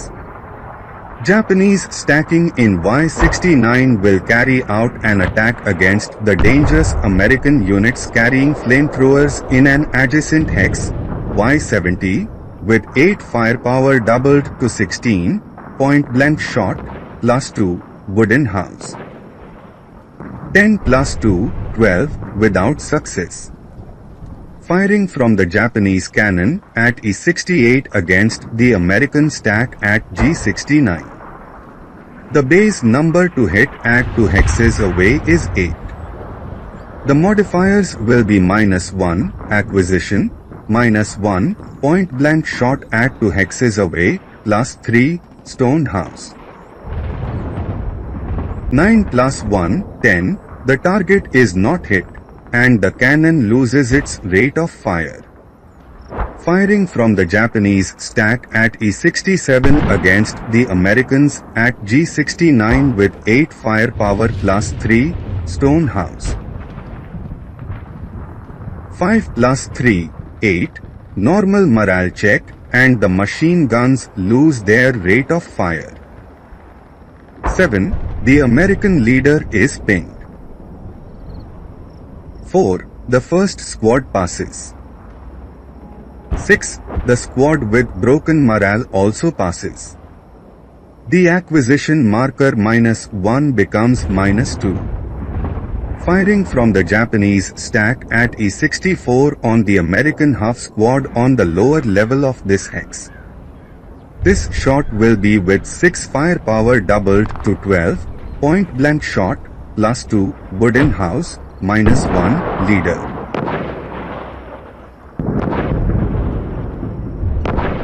9 plus 1, 10, pin test check, and the machine gun maintains the rate of fire. 9. The half squad is pinned. New shot at the Americans using the rate of fire with 12 firepower +1. To +1, 3, the American half squad is eliminated, and the machine gun maintains the rate of fire, but with a very unfavorable arc of fire directed towards the lower floor. Movement phase. Squad in E68 becomes CX and moves to a 67. In C68 it suffers an attack from the American squad in X70 with 6 firepower, -1, FFNM, +1, CX, +1, woods. 11 plus 1, 12, unsuccessful. Subsequent first fire with 2 firepower +1. 10 plus 1, 11, unsuccessful, and the squad continues to its destination.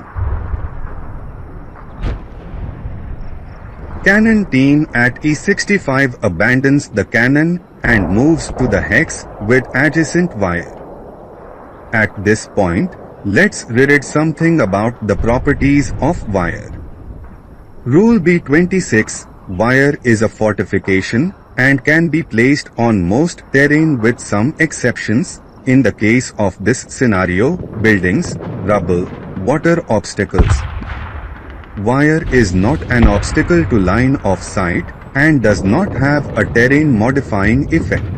Units on the wire must add +1 to every attack they make, including in close combat, +1 in the case of 2 hit.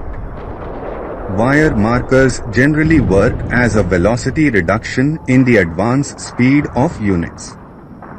For an infantry unit to enter a hex with the wire marker, it only costs the terrain cost. If it is open terrain, 1 movement factor. From there, things change as a figure. Before being able to leave this hex, the unit must move under the wire marker. To perform this operation, the unit in question must roll 1 die and use the result as the number of movement factors that will be needed to move under the wire marker. Once this passage has been made, the unit may withdraw from the hex in question if it still has movement factors to use in this phase or in the next turn. Let's go to battle where we can see this mechanism in operation. Unit 228 from E65 to D65 positioning itself on the wire marker using 1 movement factor. In this hex it suffers an attack with 6 firepower from the Americans in E63 with the modifiers of -2, FFMO, FFNM, +1, CX. 6, unsuccessful, and the American unit receives a final fire marker. At this moment a die will be rolled, and if the result is equal to or less than 3, which is the number of movement factors remaining for this unit, the CX bonus cannot be used in the case of wire. The unit can move under the wire. 3. And the Japanese unit can move under the wire marker and can withdraw from this hex in the next Japanese movement phase. Squad 347 in C70 becomes CX and moves to B68.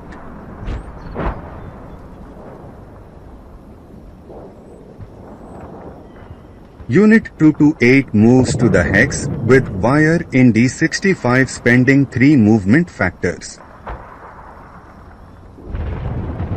4 on the die roll to evaluate the movement under the wire marker, without success, and this unit remains on the wire. Squad 347 in C66 becomes CX and moves to Z67. In this hex it suffers an attack from the American Squad 666 in Z71 with 8 firepower plus 1, Coconut Grove in Z69, -1, Leader, -2, FFMO, FFNAM. The firepower of the American half squad will not be used in this hex, as the Americans intend to mount the heavy machine gun in their possession in the next defensive fire phase. 8 -2, 6, 1 morale check.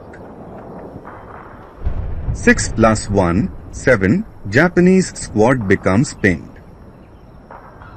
Squad 447 moves from C65 to C66. Defensive fire phase. Flamethrower fire at Y70 on the Japanese, stack at Y69 with a whopping 24 firepower without modifiers. 6, 4 morale check. 9 + 4, 13, Japanese squad breaks above the ELR, having its quality reduced to conscript and becomes a squad 226. 10 + 4, 14, the other Japanese squad follows suit, breaking above the ELR, having its quality reduced to conscript and becomes a squad 226. Squad 666 fire at Y70 on Y69 with 12 firepower plus 3, Stone House. 12, unsuccessful. American heavy machine gun is reassembled. Bazooka attack at G64 on the Japanese at E64. A2 distance hexes. The basic number to hit is 9 with the modifiers of +2, wooden house, -2, leader. 8. The target is hit and will be subjected to an attack with 8 firepower. 12, unsuccessful. Attack from American Squad 666 on the same Japanese unit with 6 firepower plus 2, wooden house. 7 + 2, 9, unsuccessful. Let's clean up the house a bit by eliminating some of the acquisition boresight markers from the cannons abandoned by the Japanese. Advancing fire phase. Jim thinks about making an attack from Unit 228 under the wire D65 on the Americans in F63 with 1 firepower plus 2, wooden house, but weighing the odds of success against the possibility of activating the American sniper, he gives up on this attack. Since there will be no further Japanese attacks, we will assess the possibility of fire outbreaks spreading, starting with the blaze in Z64 that could spread to Hex A63, requiring a result greater than or equal to 8 with a modifier of -2, non-contiguous structure. 6 -2, 4, unsuccessful. Checking whether the flame in Y65 evolves into a blaze, requiring a result greater than or equal to 8 for this to occur. 12. The blaze marker is deposited on the hex. Evaluating the evolution of the flame in L61, requiring a result greater than or equal to 9 for this to occur.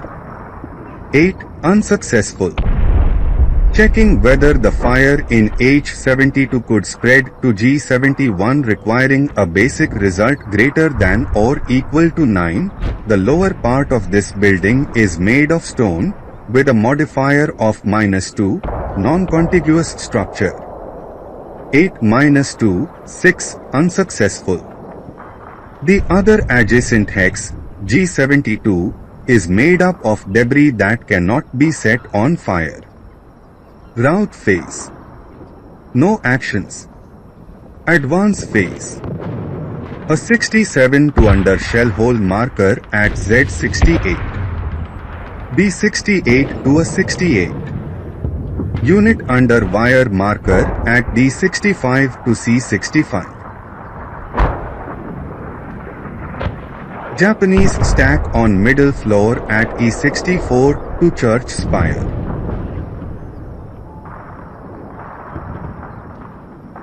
Close combat phase. No actions.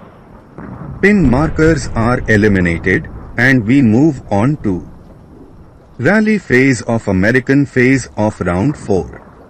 At the end of this third turn we see that things are going well for the American forces, who are rapidly approaching their objectives, while the Japanese forces have been progressively suffering reductions in manpower, greatly reducing their fighting strength. The Japanese units are trying to move towards the primary objectives of the Americans, where they intend to make a last desperate line of defense for a final stand. Very well friends, Jim says goodbye and hopes to see you next week. Namaste.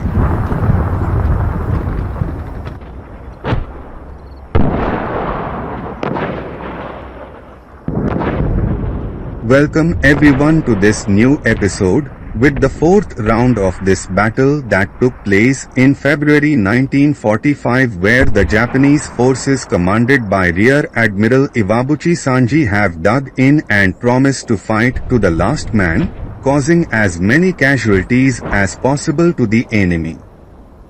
In this fourth round, the American units progressively approach their objectives, while the Japanese units quickly lose their manpower and firepower in an unequal fight. Rally phase of the American phase of the fourth round. Wind change, 5, and there is not a change in the wind. Attempt to auto-rally by the American unit near the mortar with the modifier of +1 auto-rally. 9 + 1, 10, the unit does not recover morale. Attempt to recover morale by the American unit at G69 with the modifier of -1, building. 3 - 1, 2, the squad recovers morale. At this point Jim thinks about passing possession of the leader's machine gun to squad 666, who has just recovered morale. In the reading of the rules, this cannot be done at this time, since this change of possession must occur at a time prior to the morale test in the rally phase, and we will leave this for another time. Prep fire phase. Huff squad with the flamethrower at Y70 attacks the Japanese forces at Y69 with 24 firepower without modifiers. 10. 1 morale check. 12. The first Japanese squad breaks above the ELR, which causes its reduction to half squad, followed by its elimination by the result of 12 on the dice. 9 + 1, 10. The second unit also breaks above the ELR and, because it is conscripted, becomes a half squad with broken morale. Firing from the leader stack 9 - 1, accompanied by the half squad carrying the heavy machine gun against the Japanese squad at Z68 with 8 firepower -1, leader. 9 - 1, 8, normal morale check with loss of rate of fire machine gun. 5, the Japanese squad passes. Movement phase. I-64 to G-65 bypassing H-65 and I-65. Stacking from I-68 to H-68. Squad with the demolition charge at E-72 moves under the trench at E-70. Huff squad with the mortar at C-75 abandons the mortar and move to B-72. Squad 666 at Z-70 removes the CX marker and moves in assault movement to a 69. Leader 70 abandons the flamethrower and moves to G-72. In this movement he will be accompanied by Squad 666 with the flamethrower. In this exit suffers an attack by the Japanese stack at E-67 with 6 firepower plus 1, debris, minus 1, FF name. 2, 3, 5, 1 morale check for the leader and 2 morale checks for the squad carrying the flamethrower, modifier of minus 1 in the result of the shot, and the medium machine gun maintains the rate of fire. 9 plus 1, 10, the leader's morale is broken. 5 plus 2, 7, the squad's morale is broken with the possible activation of the Japanese sniper. 1. The major Japanese sniper is activated. 4, 5. The sniper will attack the American Huff squad with the broken morale in I-70 which is eliminated. New shot using the rate of fire of the medium machine gun with 6 firepower without modifiers. 4, 2, 6. Normal morale check for the American leader and 1 morale check for the squad with the flamethrower and the machine gun loses its rate of fire. Unfortunately, Jim does not apply the due morale checks. Squad 666 in G69 will try to gain possession of the recently abandoned flamethrower requiring 5 or less for this to occur. 5. The flamethrower is recovered with the expenditure of 1 movement factor. This squad moves under the shell hole marker in G68 using assault movement. At this point it will suffer an attack by the Japanese stack in E-67 which will use subsequent first fire with 4 firepower minus 1, leader, plus 1, shell hole.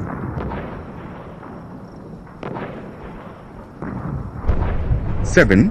Pin test check which is turned into a normal morale check by the flamethrower factor. 6. The American squad should have become pinned. A 70 to a 69. G64 to G63.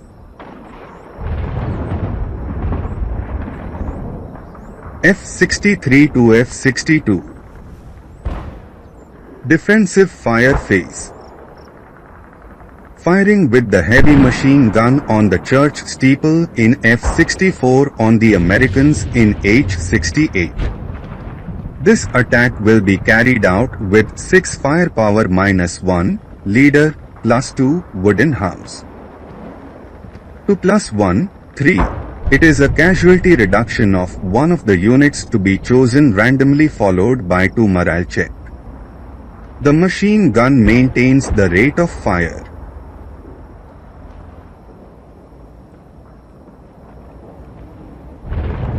The choice of the casualty reduction falls on Squad 546, which is reduced to 236. Let's check the morale.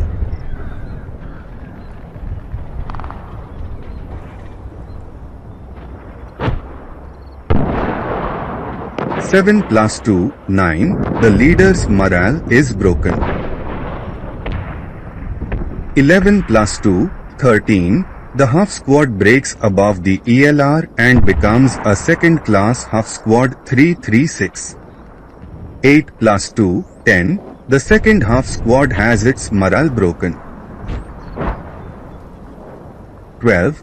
The third squad is eliminated with an excellent result for the Japanese, who still maintain the machine gun's rate of fire. The Japanese will take advantage of the maintenance of the rate of fire and fire a shot with 6 firepower without modifiers on the half squad in G65. 1, 5, 6, -1, 5, 1 morale check and rate of fire maintained. 7 + 1, 8, half squad's morale is broken. Using rate of fire maintenance, a new shot is fired now on the American squad with the flamethrower in G68 with 6 firepower -1, Japanese leader, last 1, shell hole. 4, 3, 7, normal morale check that is reduced to 1 morale check by possession of the flamethrower. The machine gun finally loses rate of fire. 10 + 1, 11, and the squad breaks above the ELR and should become a second line 5-4-6 squad. Advancing fire phase. Fire from the 2 American squads in a 69 on the Japanese in an adjacent hex with each squad having 6 firepower, reduced to 3, advancing fire, raised to 4, assault fire, for a total of 8 firepower doubled to 16, point blank fire, +3, stone house. 8 + 3, 11, pin test check. 7. The squad passes. Jim thinks about firing the bazooka at the Japanese, but with the modifiers involved they are excessive, namely, +2 per shot in the advancing fire phase, +2, to avoid backblast, +3, stone house, needing to hit the target. This associated with the chance of activating the Japanese sniper and breaking the bazooka, this shot will not occur.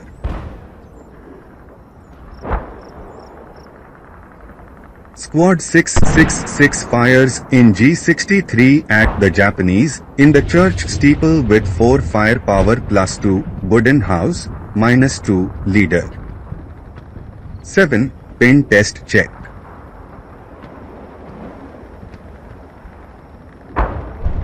2. The leader passes. 5. The crew also passes. Let's evaluate the possibility of progression of the fires. Progression from H72 towards G71 with the base number of 9, mixed building with the lower floor made of stone, with the modifier of -2, non-contiguous structure. 6 -2, 4, no progression. Progression from Y65 to X65 requiring 9 with the +2 modifier, non-contiguous structure. 7 -2, 5, no progression. Progression from Z64 to a 63 with the base number of 7 and the +2 modifier, non-contiguous structure. Progression from flame to fire in hex L61 requiring 7 or more for event to occur. 5. No progression. Route phase.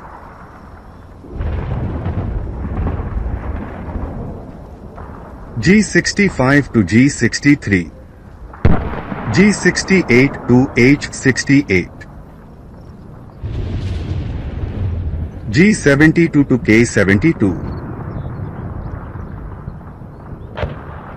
Y69 to X67. Advance phase. A 69 to a 68 entering close combat.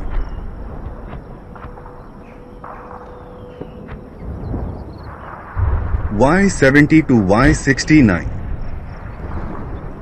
E72 under the trench in D70. Lower floor to middle floor of E64. Close combat phase. Ambush assessment in a 68. Americans have no modifiers for ambush. Japanese will have the -2 modifier, concealment, +1, CX. Americans 2. Japanese 6 -1, 5. Americans carry out the ambush. Americans will attack with a force of 12 against 3 for the Japanese, a ratio of 4 to 1 with a need for 8 or less to affect the Japanese. The modifiers will be -1, ambush, -1, CX. 8 -2, 6, the Japanese squad is eliminated. Since the ambush occurred, the Japanese will not be able to fire. We finished this phase by eliminating the pin markers and checking the recovery of the concealment marker by the units, and we go to the rally phase. Japanese 4th turn.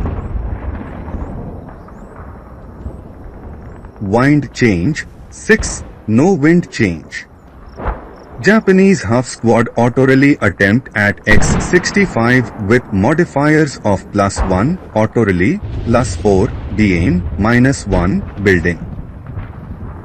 6 +4, 10, unsuccessful.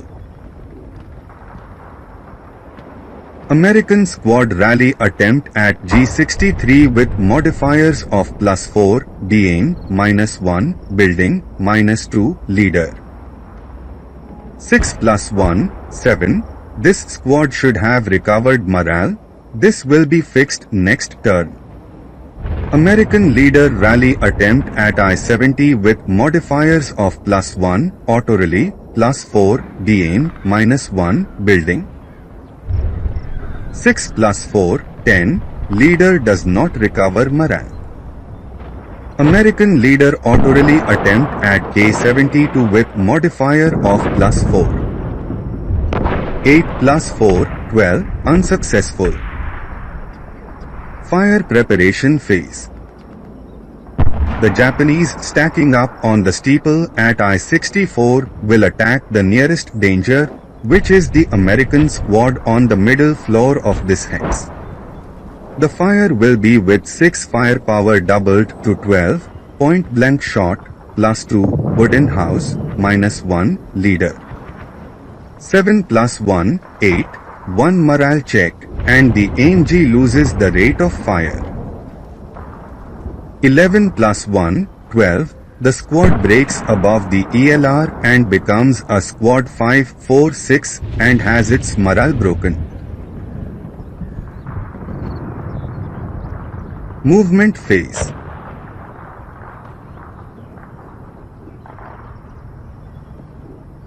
Crew 228 above the wire at I-67 will attempt to pass under the wire. For this to happen, one die will be rolled, and the result will correspond to the numerous movement factors needed to perform this maneuver. 1. The crew passes under the wire spending 1 movement factor and, from there, moves to C65 spending the rest of its movement factors. C65 to B65. Squad at Z67 removes the CX marker and moves to a 66. In this hex, it suffers an attack from the American squads in a 68 with 12 firepower +3, stone house. 6 +3, 9, normal morale check. 6, unsuccessful. Subsequent first fire with 6 firepower +3, stone house. 6 +3, 9, unsuccessful. Firing with the bazooka on the same target 2 hexes away. The basic number to hit the target is 9 +3, stone house. 7 +3, 10, unsuccessful. Firing from the heavy machine gun in a 70 on the Japanese in Y67 with 8 firepower plus 1, Coconut Grove, plus 3, Stone House, minus 1, leader. 4 plus 3, 7, 1 morale check, and the machine gun maintains the rate of fire. 11 plus 1, 12, the squad breaks above the ELR and becomes a conscript half squad. New firing with the rate of fire of the machine gun with 8 firepower plus 3. 6 plus 3, 9, pin test check. 3. The Japanese half squad passes, and there is a possibility of activating the American sniper. 2. The minor American sniper is activated. 1. 3. The target of the attack will be one of the Japanese units in the steeple at E64 to be chosen randomly. 4. 5. The choice falls to the crew that is pinned. Japanese leader from Y68 to X67 losing the concealment marker.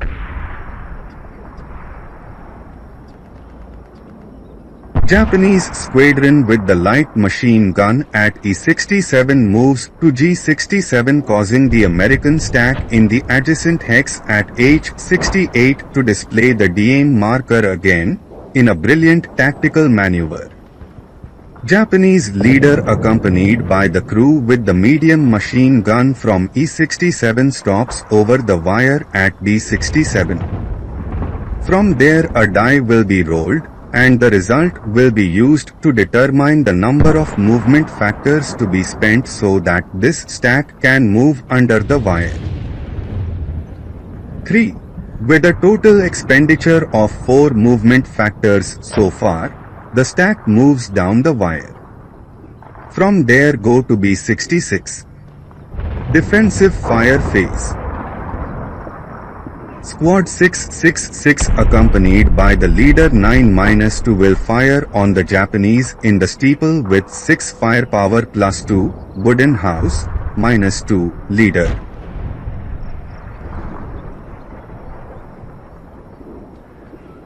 6.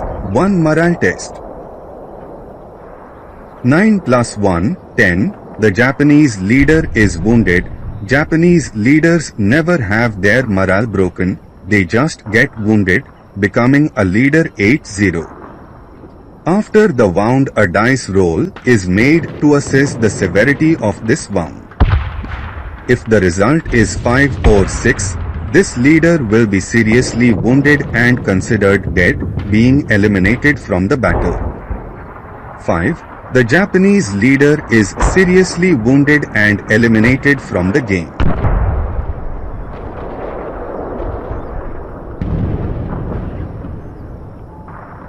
4 plus 1, 5, the crew goes to the 1 morale check and should then undergo the so-called leader lost moral check in which the units accompanying a leader that is eliminated must suffer. 8. The crew is immobilized. Firing with the bazooka on the Japanese crew in the bell tower requiring a base result of 9 to hit plus 2, wooden house. 6 plus 2, 8, the bell tower is hit with 8 firepower. 8. Normal morale check. 11. The crew suffers a reduction in strength and becomes 1 to 8. Advancing in the fire phase. Firing from the Japanese squad with the light machine gun in G67 on the American stack in the adjacent hex with 4 firepower plus 2, wooden house. 3 plus 2, 5, 1 morale check, and despite the result of 1 on the colored die, the light machine gun does not maintain the rate of fire because it is an advancing phase, and there is the possibility of activating the American sniper. 10 plus 1, 11, the American leader who already found himself with broken morale, is broken again and is eliminated. 7 plus 1, 8, the half squad is eliminated. 6 plus 1, 7, the first squad passes. 6 plus 1, 7, second squad also passes. 5. The American sniper is not activated. Once the shooting is finished, we will evaluate the possibility of blazes extending, starting with the possibility of fire extension from Y65 to X65 requiring 9-2, non-contiguous structure. 9-2, 7, no progression. Progression from Z64 to a 63 requiring 7-2, non-contiguous structure. 6-2, 4, no progression. Flame progression to fire in L61 requiring 9 or more for occurrence. 8, no progression. Fire progression from H72 to G71 requiring 9-2, non-contiguous structure. 8, no progression. Rout phase. Squads with broken morale in H68 to K69. This movement seems somewhat mistaken, as it moves these American units away from the battlefront. An alternative to this route would be to move to Hex G70 where these units would be closest to friendly forces with closest proximity to leaders who could assist in restoring their morale. American squad on intermediate level from E64 to G63 via shell hole in F64. Although Hex F64 is adjacent to a known Japanese unit in E64, this exception is allowed if the en route unit is abandoning a position in the same location. These Americans are not interdicted because they move under the protection of the shell hole that denies open ground. Advance phase. G67 to under shell hole in F67. Leader 10-0 from B67 to B65. Machine gun in B67 to C63. Crew from C65 to over wire in D65. Close combat phase. No actions. The pinned markers are removed and qualifying units are given the concealment marker again, with noteworthy recovery of this marker by Japanese units within the confines of Paco Cemetery, which are protected from the line of sight of the advancing Americans. At this point we will close this episode. The Americans, who had been advancing in an overwhelming manner until then, suffered a major setback that basically broke the backbone of the American advance in the eastern sector of the advance, with the virtual elimination of the Death Star stacked with the 3 medium and heavy machine guns that, together with the death of a leader 8-1, greatly reduced the offensive potential in this sector of the attack. With this, one of the victory conditions is the conquest of buildings Y68 and E64 with the condition that the Americans achieve twice the number of casualties than the Japanese. The Americans have so far obtained only 15 CVPs against 10 CVPs from the Japanese, when 20 CVPs would be needed to achieve victory. With the almost total loss of the stack with the greatest offensive potential, the Americans find themselves in a delicate situation at this moment. The other possibility would be to place a number greater than or equal to 3 equivalent squads within the limits of the Paco Cemetery, which will also be a difficult task, since the Japanese are concentrating their units in this location and are even rehearsing a counterattack towards the isolated unit in E64 steeple. There are still 4 American stages left until the end of the scenario, and what seemed to be a real walk for the Americans is starting to look more like a great challenge. See you next week. Stay well. Namaste.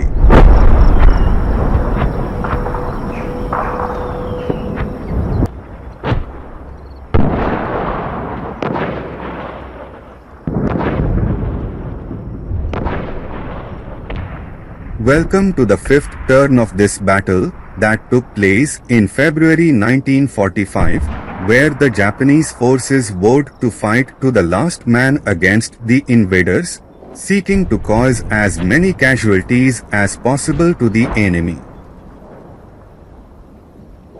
Before we start the battle itself, let's address some of the mistakes made by Jim in the fourth turn and pointed out by the deer at Castle Calgary 80-78. In the prep fire phase of the American phase of the fourth turn, the result of the dice roll for the flamethrower attack was 10, which would have implied the elimination of the flamethrower, something that Jim did not do. In the subsequent movement phase, the American squad should have declared the assault movement before spending one movement factor to recover the Japanese flamethrower and then moving under the shell hole. In the fourth turn, the American units suffered some setbacks, notably the virtual annihilation of their main offensive formation, which had several machine guns, and the loss of a leader, 8-1.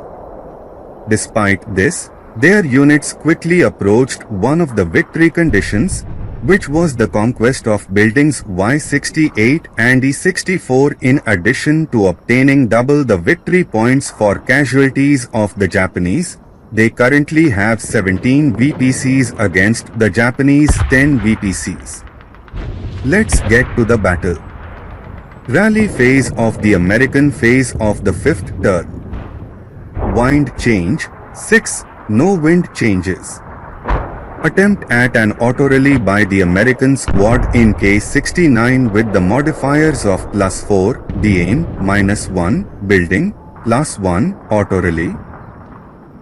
8 +4, 12, unit does not recover morale. American unit attempted to rally in G63 with modifiers of +4, DN, -2, leader, -1, building. 9 +1, 10, unit does not recover morale. American leader attempted to rally in K72 with modifiers of +1, auto rally, -1, building. 7, leader recovers morale. American squad attempted to rally in this hex with modifier of -1, building. 7, squad recovers morale. Japanese half squad attempted to rally in X65 with modifier of -1, building. 9-1, 8, half squad does not recover morale. Prep fire phase. Bazooka fire under American leader supervision -2 on Japanese in steeple to hexes away, requiring a base result to hit of 9-2, leader. 8-2, 6, the target is hit and will suffer an attack with 8 firepower without modifiers. 12, no effect. At this point, Jim realizes that the American half squad, with its morale broken under the mortar at J66, could have kept the DN marker and will be able to move during the rout phase. Fire with the heavy machine gun at a 70 on the Japanese half squad at Y67 with 8 firepower +3, stone house, +1, hex with palm trees, -1, leader. 7 +3, 10, without success, and the machine gun maintains the rate of fire. New shot with the same parameters. 6 +3, 9, pin test check, and the machine gun loses the rate of fire. 4, the half squad passes. Fire with the bazooka at a 68 on the Japanese half squad at Y67, needing a base number of 9 to hit with the modifier of +3. Stone house with a modified number to hit less than or equal to 6. 2. A shot less than half the number modified to hit, therefore it is a critical hit. With the critical hit, the attack will occur with double the firepower, 16 firepower, and the terrain-related modifiers are inverted from +3 to -3. 7 -4, 3. Casualty reduction, and the half squad is eliminated.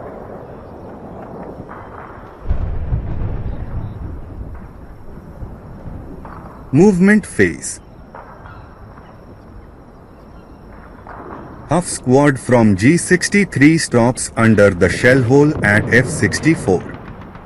In this hex it suffers an attack from the Japanese heavy machine gun at F64 with 6 firepower doubled to 12, point blank shot, +1, shell hole.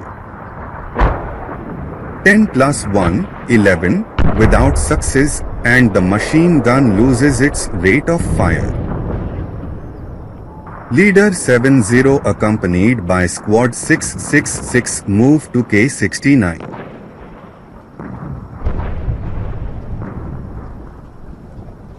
American squad from a 68 to Y67 causing the Japanese half squad at X67 to receive the DN marker again.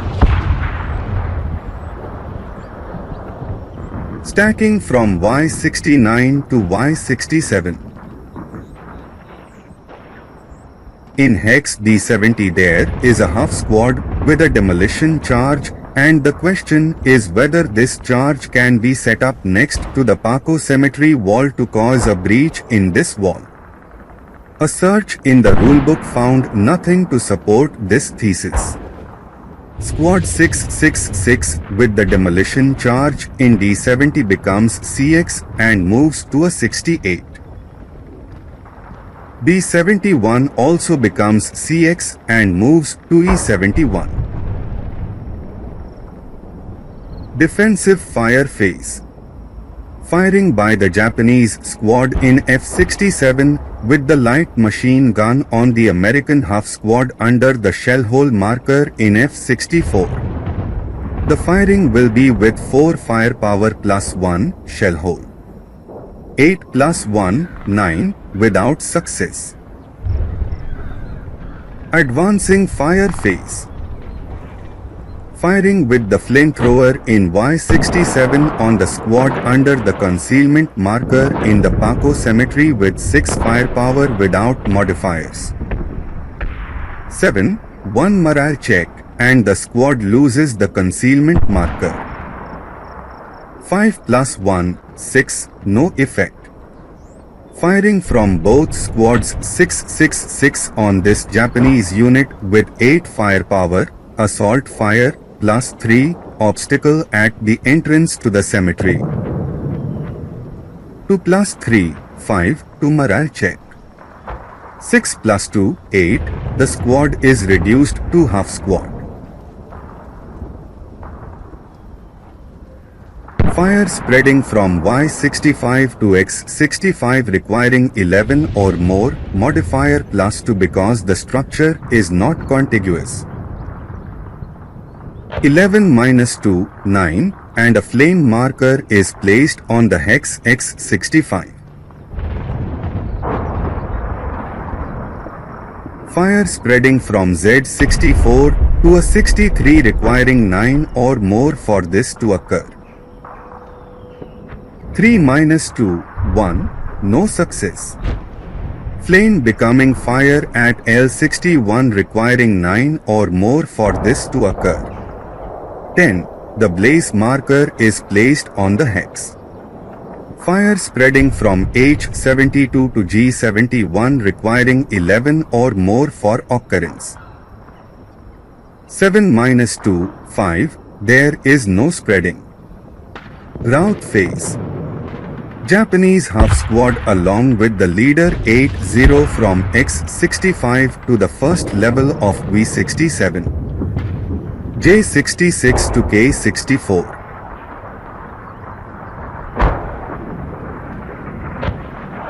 Advance phase. Stacking of a 68 to under the shell hole marker in Z68. A 70 to B70.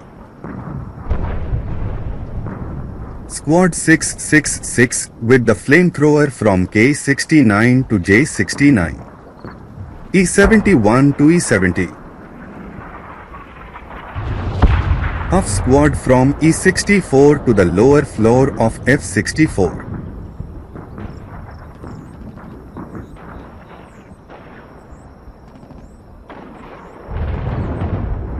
Close combat phase. No actions. Rally phase of the Japanese phase of the 5th turn. Change in the wind. Double 1. There is a possible change in the wind. To evaluate this change, a die will be rolled and according to the result there will be a change in this wind.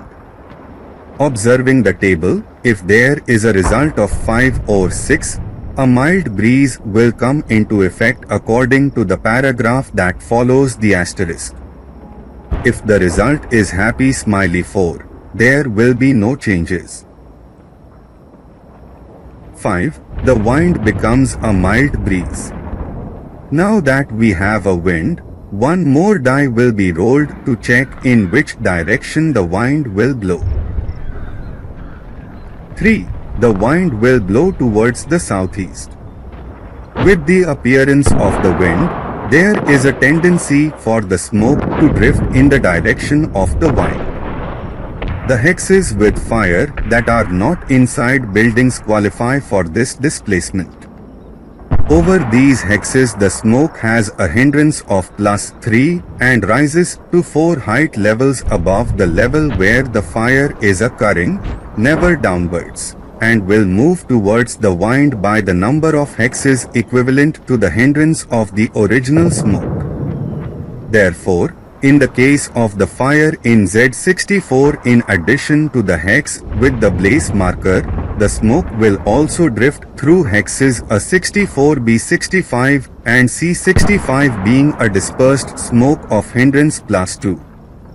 The hexes L61 and H72 also qualify for this type of drifting smoke.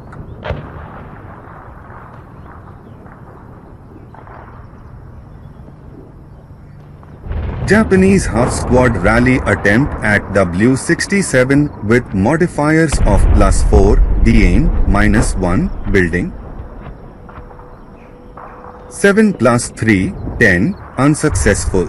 The DN marker is removed and the Japanese leader loses the concealment marker because he tried to rally under the view of the American units at Y67. American squad rally attempt at G63 with modifiers of -3, leader, building. 4 -3, 1, morale is restored. American squad rally attempt at K69 with modifier of -1. 5 -1, 4, the first squad recovers morale.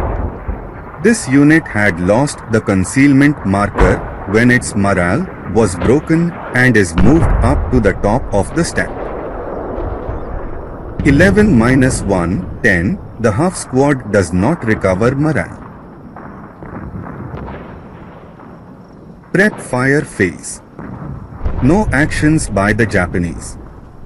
Movement phase. Leader 80 at W67 moves to Y64.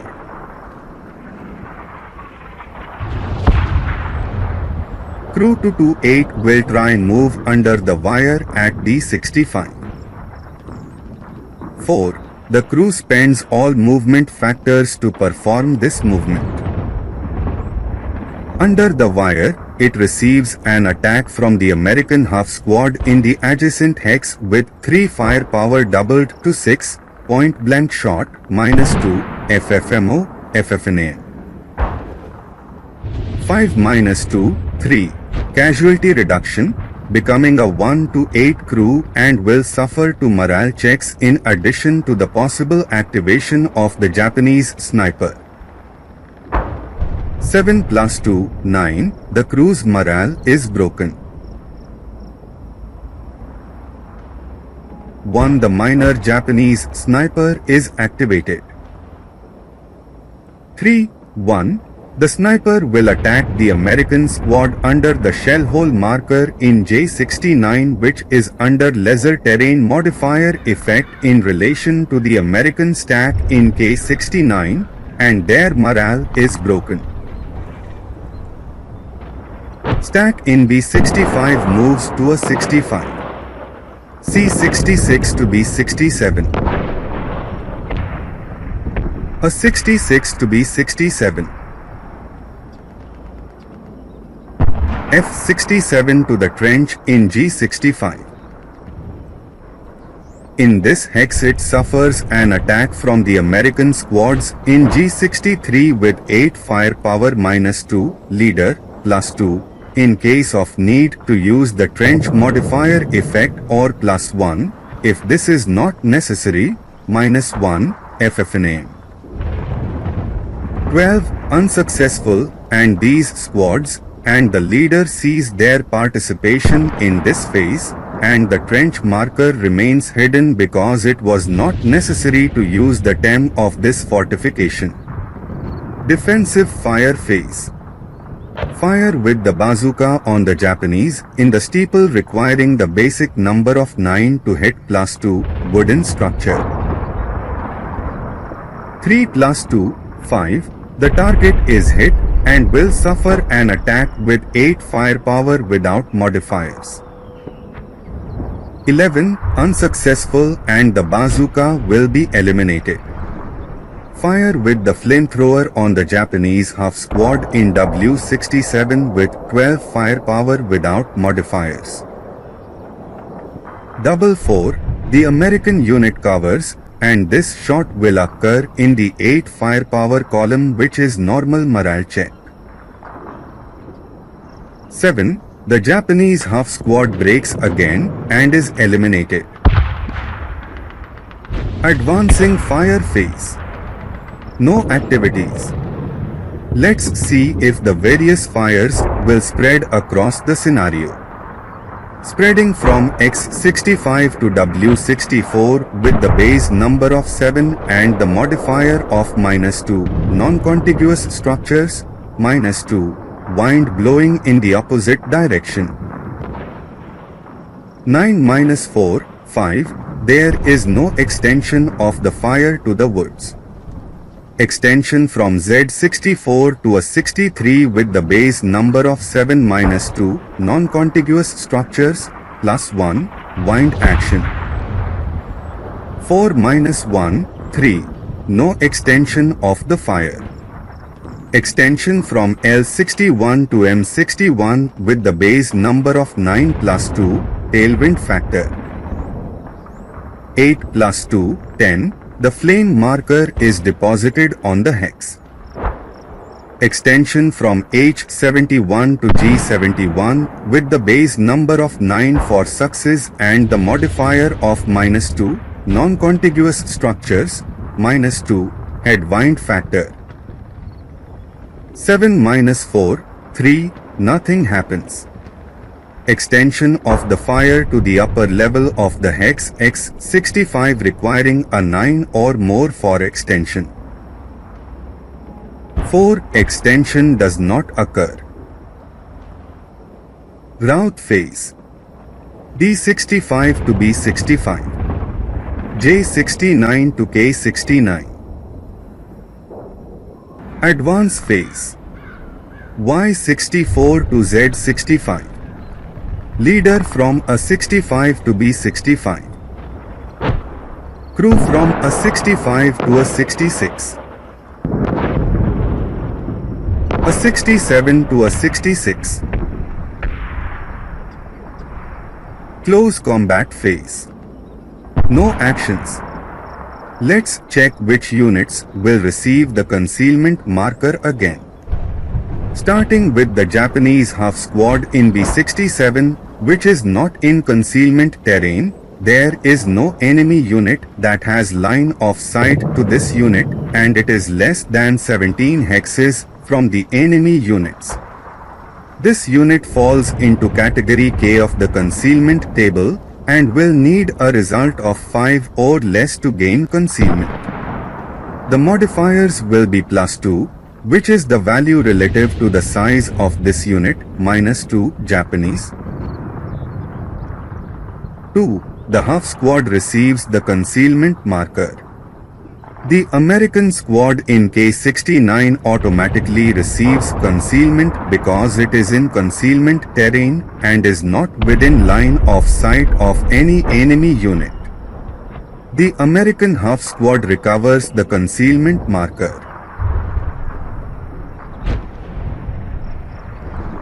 Leader 9-1 with half squad 3-4-6 in B70 are not in concealment terrain, are out of enemy line of sight and within 17 hexes of enemy units in good order, and will have to roll a die with a result of 5 or less to regain concealment. Starting with leader 9-1, with modifiers of +1, unit size of 1 man, 1 + 1, 2, the leader regains concealment. Half squad 3-4-6 with modifiers of +2, half squad size, -1, leader, 4 + 1, 5, the half squad regains the concealment marker. Very well friends, at this point we will conclude this episode. The American forces continue to advance and are very close to obtaining a victory over the enemy, as they already have twice as many victory casualties as the Japanese, which is one of the victory conditions. The only obstacle to this happening is the medium machine gun team, with reduced strength, in the steeple of one of the buildings that are the victory objective. Possibly, the only Japanese chance is to attempt a desperate counterattack against building E64, perhaps in the form of a banzai charge, to try to occupy this building and thus prevent the American victory. I hope to see you in the next and possibly last episode of this Philippine series. Namaste.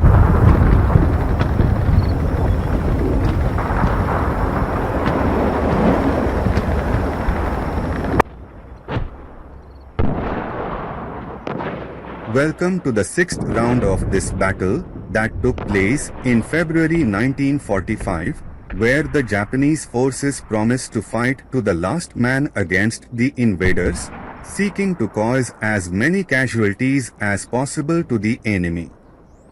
Despite having suffered some setbacks in the 4th round, in the 5th round the American units continued to advance towards the conquest of their objectives.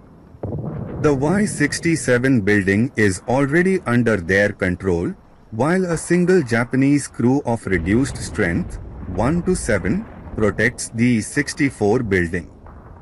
In addition, the Americans have already achieved a 2-1 superiority in the number of victory points of casualties in relation to the Japanese, and if the 64 building is conquered, this battle will be over.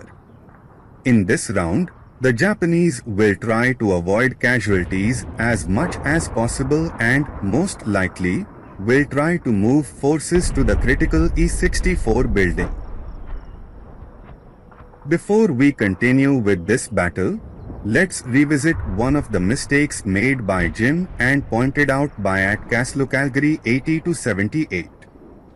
The half squad in 4J66 could not move in the rout phase along with the mortar, which requires more than the half squad's support weapons carrying capacity, which is 3 portage points. Rally phase of the American phase of the 6th round. Wind change 8, no wind changes. Attempt at an auto rally by the American half squad in K64 with the minus modifiers. 1. Building +1 auto rally. 4. Half squad recovers morale. Attempt to rally by one of the American squads in K69 with the modifier of -1 building. 8-1, 7, the half squad recovers morale. Attempt to rally by the other American squad in this same hex with the modifiers of +4, gain, -1, building. 6 + 3, 9, the squad does not recover morale and the DN marker is eliminated.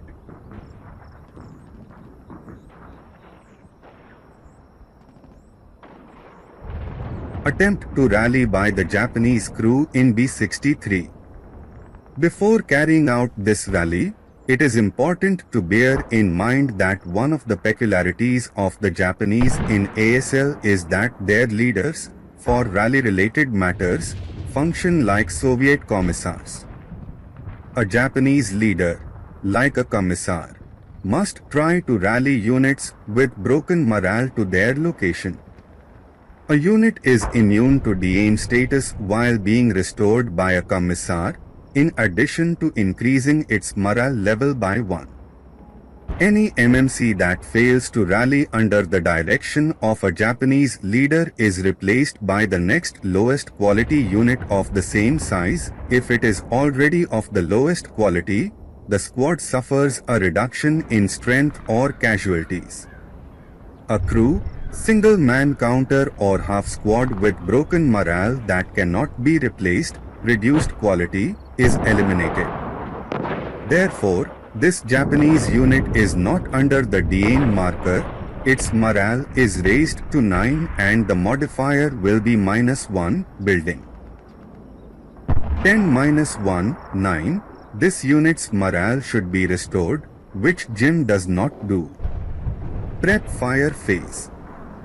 Fire from the flamethrower on the hidden Japanese unit in a 66 with 12 firepower to hexes away, health, hidden enemy, no modifiers.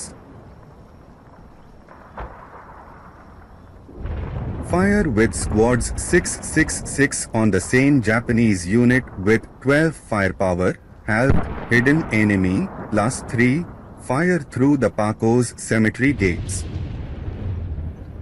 9. Unsuccessful.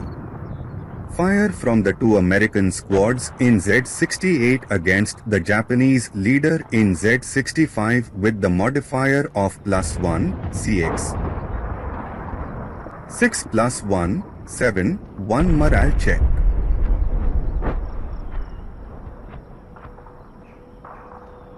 Three. The leader passes and there is a possible activation of the American sniper. 2. The American minor sniper is activated.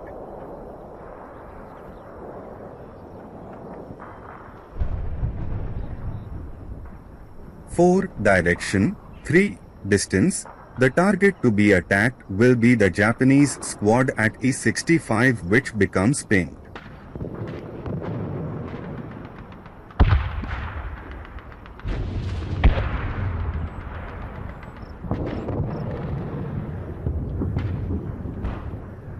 Firing by the American squads, with the leader 9-2 on the Japanese at the church steeple. Firing will be with 8 firepower -2, American leader, +2, wooden building. 10. Without success. Movement phase. Stack with the medium machine gun, flamethrower, and leader 70 move from K69 to J67 where it suffers an attack from the light machine gun at E65 with 1 firepower, 10, -2, FFMO, FFNA. 8-2, 6, without effect, and the machine gun loses its rate of fire with the stack moving to I65. Half squad at K64 abandons the mortar and moves to H63. American stack with the heavy machine gun and leader 9-1 from B70 to Y67 bypass at a 69. Half squad loses the CX marker and moves from E70 to E67. Half squad from the lower floor of E64 to the middle floor of this same hex in assault movement. In this hex it suffers an attack from the Japanese heavy machine gun with 12 firepower -2 wooden house. 8 plus 2, 10, pin test check that Jim does not perform. New attack with rate of fire of 12 firepower +2 wooden house. This shot could not be made in this movement phase because the American half squad only spent one movement factor to enter this hex. 3, 6. The Japanese suffer covering and the shot will be evaluated in the column of 8 firepower 1 morale check. 7 plus 1, 8. The half squad's morale is broken and the machine gun maintains the rate of fire. Defensive fire phase. No actions. Advancing fire phase. Fire from the American heavy machine gun on the Japanese leader 8-0 with 8 firepower reduced by half, advancing fire phase. The modifier of -1, leader. To -1, 1, kill in action and the Japanese leader is eliminated. These events should not occur because the medium and heavy machine guns that move during the movement phase cannot fire in the advancing fire phase. This will be fixed in the next Japanese phase. Evaluating the expansion of the foci of fire. Expansion from X65 to W64 requiring 7, woods, -2, headwind, -2, non-adjacent structure. 7 to 4, 3, unsuccessful. Expansion from Z64 to a 63 requiring 7, woods, -2, non-adjacent structure, +1, downwind.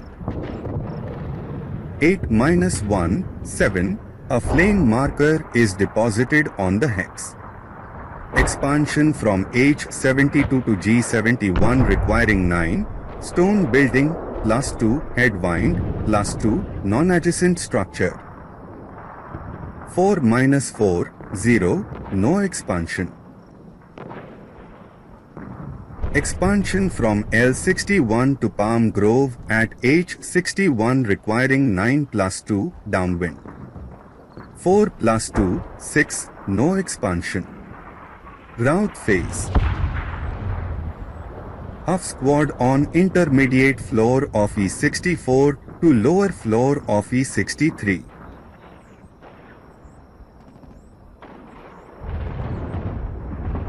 Advance phase. Stacking from G63 to under shell hole at F64.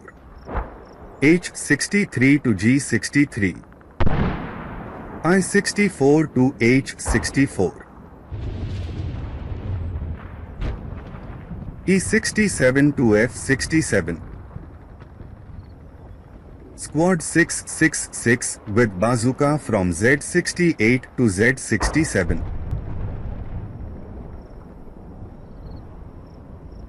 Checking if Squad 666 in Z68 recovers the concealment marker. This unit is out of line of sight of enemy units, out of concealment terrain and within 17 hexes of armed enemy units falling into case K of the concealment table and must roll dice to assess whether it will be successful. As modifiers we will have +2, squad size. 5 +2, 7, no success. The stack in the rubble in H65 fits the case of the concealment table, out of line of sight, concealment terrain and within 16 hexes of armed enemies. Rally phase of the Japanese phase of the 6th turn. Wind change, 9, no wind changes. There are no Japanese units with broken morale. American squad rally attempt in K-71 with the -1 modifier. 8-1, 7, the squad recovers morale. Prep fire phase. Fire with the Japanese heavy machine gun on the American stack in adjacent hex with the +1 modifier, shell hole. 9+1, 10, pin test check, and the machine gun loses rate of fire. 7, the leader passes. 8-2, 6, the first squad passes. 10-2, 8, the second squad is pinned.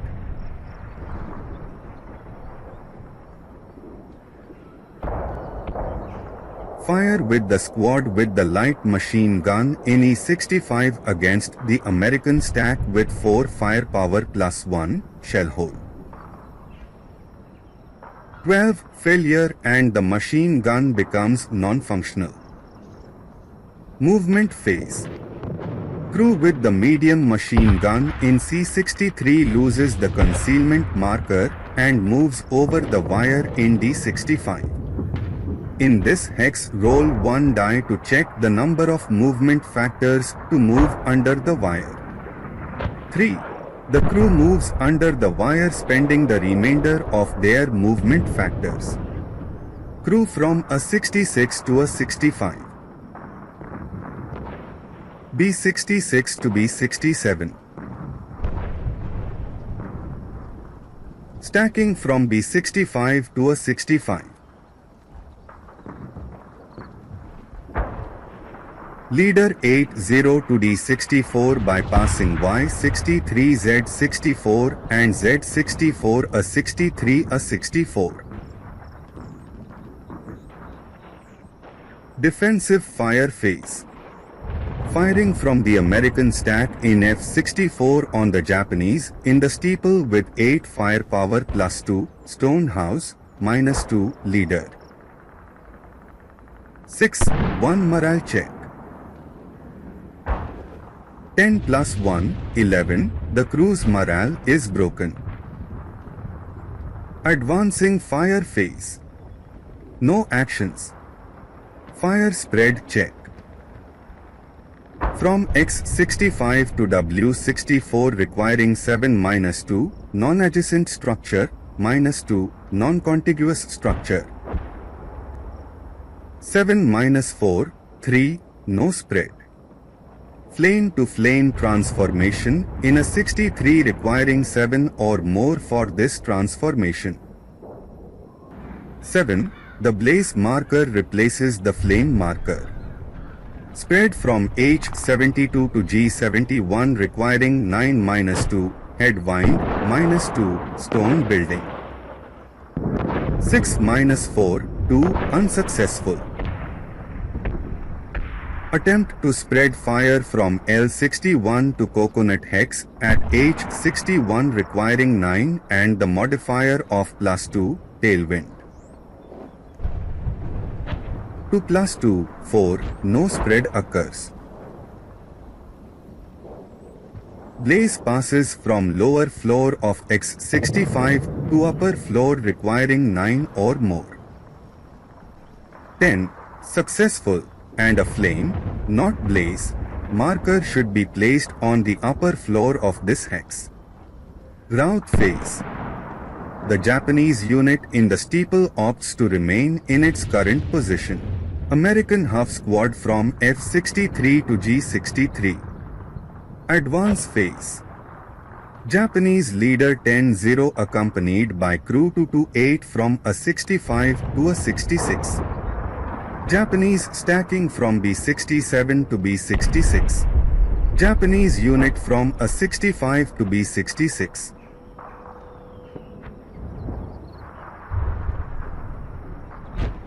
Japanese leader 80 from D64 to F63.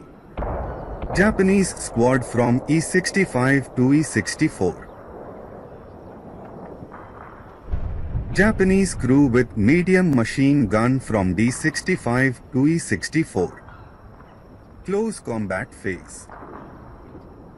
American Squad 666 in K69 gains concealment marker. Rally phase Americans 7th turn. Let's start this rally phase by placing the smoke related to the fire in a 63. Wind change 10, no wind change. American half squad attempt to auto rally in G63 with the modifiers -1, building, +1, auto rally, +4, de-aim. 8 + 4, 12. The half squad does not recover morale and the de-aim marker is removed.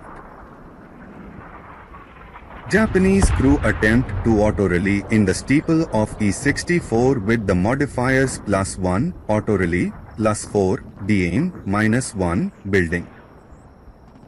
11 + 4, 15. The crew does not recover morale.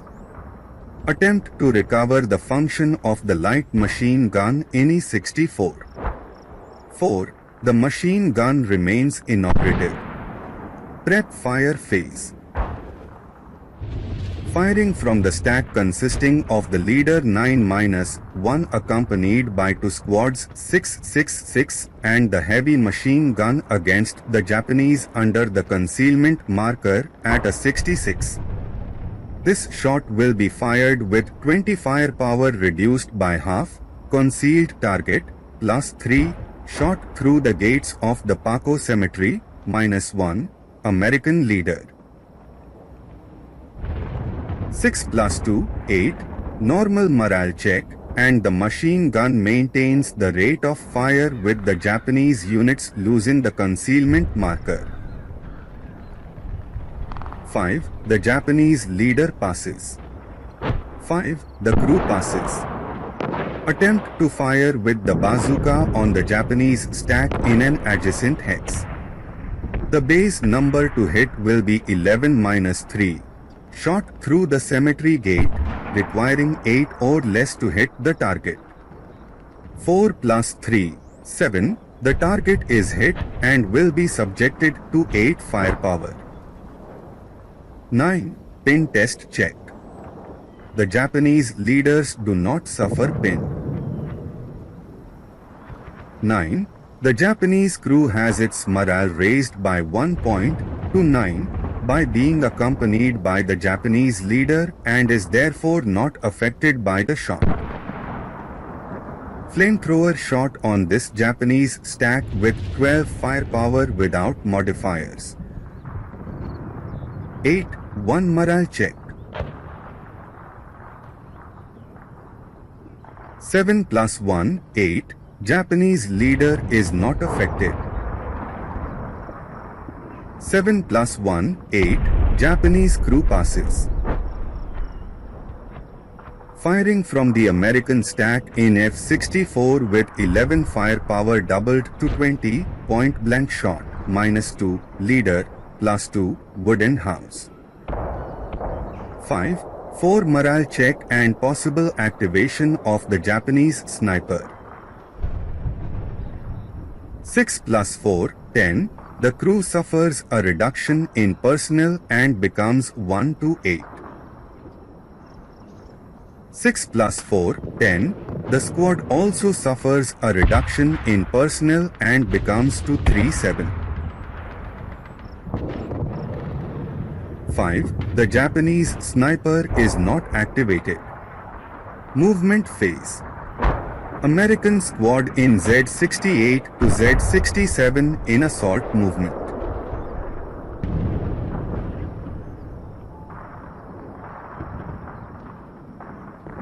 In this hex, it suffers an attack from Japanese units from inside the cemetery with 8 firepower -2, FFMO, FFNAM.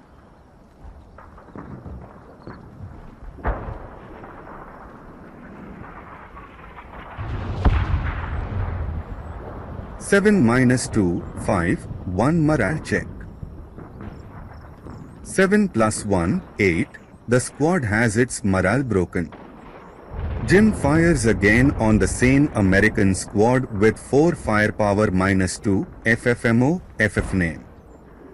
This shot is illegal, as the American squad spent only one movement factor to enter this hex and could have been attacked only once in the movement phase. 6 -2, 4, 1 morale check. 4 + 1, 5, the American squad passes. G63 under the crater at F64 in assault movement. Huff squad from F67 to E65. Huff squad with the medium machine gun from H64 to G63 in assault movement. Squad with the flamethrower from H64 to G64 in assault movement. American stack at K69 becomes CX and moves to G64 with bypass between G65 and H65. Defensive fire phase.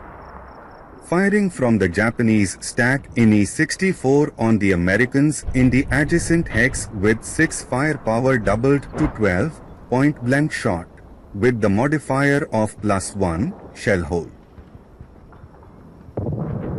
1, 5, 6, +1, 7, 1 morale check and the medium machine gun maintains the rate of fire. 5 + 1, 6, the leader passes and there is a possible activation of the Japanese sniper. 4 - 1, 3, the squad passes. 4 - 1, 3, the second squad passes. 6 - 1, 5, the half squad passes. 1, the Japanese sniper major is activated. 5, 5, the American half squad in E65 is hit and has its morale broken. Firing again on the Americans in F64 with the rate of fire of the medium machine gun with 8 firepower +1, shell hole.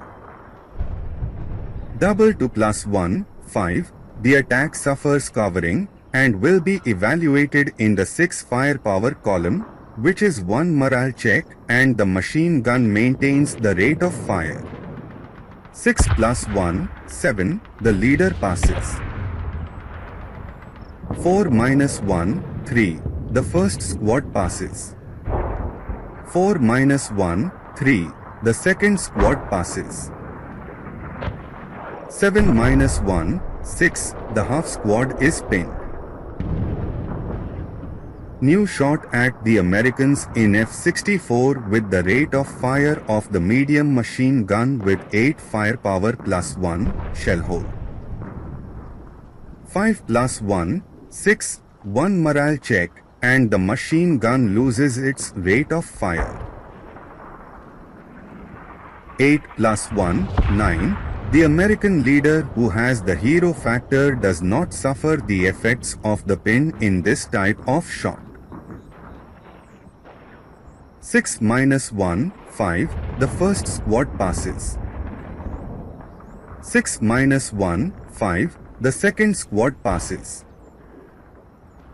6 - 1, 5, the half squad passes. Advancing fire phase.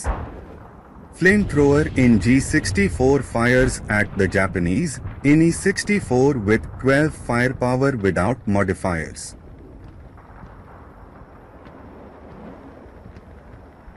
8, 1 morale check.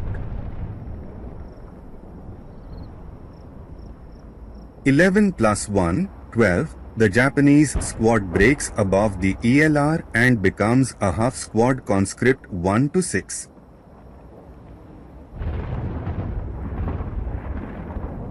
9 + 1, 10, the crew's morale is broken. Second flamethrower fires on the Japanese in E64 with 12 firepower without modifiers. 3K/3, that is, one of the units will be reduced and the surviving ones will be subjected to 3 morale checks. The crew with the broken morale is chosen and is eliminated. 7 plus 3, 10, and this half squad breaks above the ELR and should have been eliminated, but only has its morale broken. Medium machine gun fire on the Japanese leader in F-63 with 2 firepower plus 2. Double 2 plus 2, 4, the unit suffers covering, and the attack will be evaluated in the 1 firepower column, which is a failure. Flame to ember transformation in X-65 requiring 9 for this to occur. 9. The flame becomes blaze. Fire expansion from X-65 to W-64 requiring 7 for the expansion -2, non-contiguous structure, -2, headwind. 4 -4, 0, no expansion. Fire expansion from H-72 to G-71 with the modifiers -2, non-contiguous structure, -2, headwind. 4 -4, 0, no expansion. Fire expansion from Hex L61 to the Palm Grove at M61 requiring 9 with the modifiers +2, tailwind. 7 plus 2, 9, a flame marker is deposited on the hex. Route phase. Half squad from E64 to G65. Japanese half squad from E64 to C63. Regarding the Japanese crew located on the steeple at E64, this unit prefers to remain in this position. American squad in Z67 moves to X68. Advance phase. American squad in Z64 abandons the bazooka and enters close combat with the Japanese at a 66. American stacking from Y67 to Z67. Leader 9-2 accompanied by 2 squads from F64 to E63 entering close combat with the Japanese leader. G63 to F64. Stacking from G64 to F65. The leader 7-0 moves to the half squad with broken morale in G65. Close combat phase. Let's look at Hex A66. There will be no possibility of an ambush because this close combat does not occur in terrain where an ambush can occur, building, woods, forest. The Americans invoke hand-to-hand combat and will attack with a force of 6 against 3 of the Japanese with a ratio of 2 to 1, needing 9 or less to affect the Japanese without modifiers. The Japanese will attack in turn with a ratio of 1 to 2, needing 6 or less to affect the Americans. The Japanese will count on the modifier of -1, Japanese in hand-to-hand combat. Americans 8, the Japanese will be eliminated. Since there was no ambush, the Japanese will have the opportunity to attack the Americans. Japanese 8-1, 7, the Americans are not affected. Close combat in E63. Evaluating the possibility of an ambush with the modifiers -2 for the Americans, leader, and -1 for the Japanese, stealthy leader. Americans 5-2, 3. Japanese 1-1, 0. There is no ambush. The Americans do not declare hand-to-hand combat and will attack with a ratio greater than 10 to 1 and must eliminate the Japanese. The modifier will be -2, leader. The Japanese leader will attack squad 666 with a ratio of 1 to 6 needing 2 or less to affect the Americans with the modifier of -1, stealthy. 8 -2, 6, the Japanese leader will be eliminated. 11 -1, 10, the Americans are not affected. The units capable of receiving the concealment marker receive it, and we end the American phase of the 7th turn. At this point, the Japanese realize the precariousness of their situation and are unable to win this battle, and they concede victory to the American forces. The disproportionate capabilities of the forces involved are very evident, with American material and numerical power undeniably superior. The American forces have achieved a total of 29 victory points due to casualties, compared to only 10 for the Japanese, and with only one more turn in favor of the Japanese. There are no conditions for the Japanese forces to regroup and try to maintain control of building E64 where there is only one half squad with broken morale.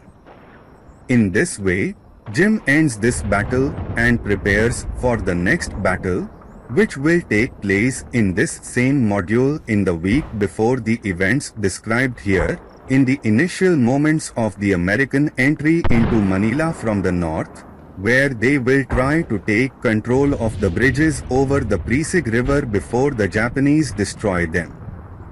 I hope to see you soon. Namaste.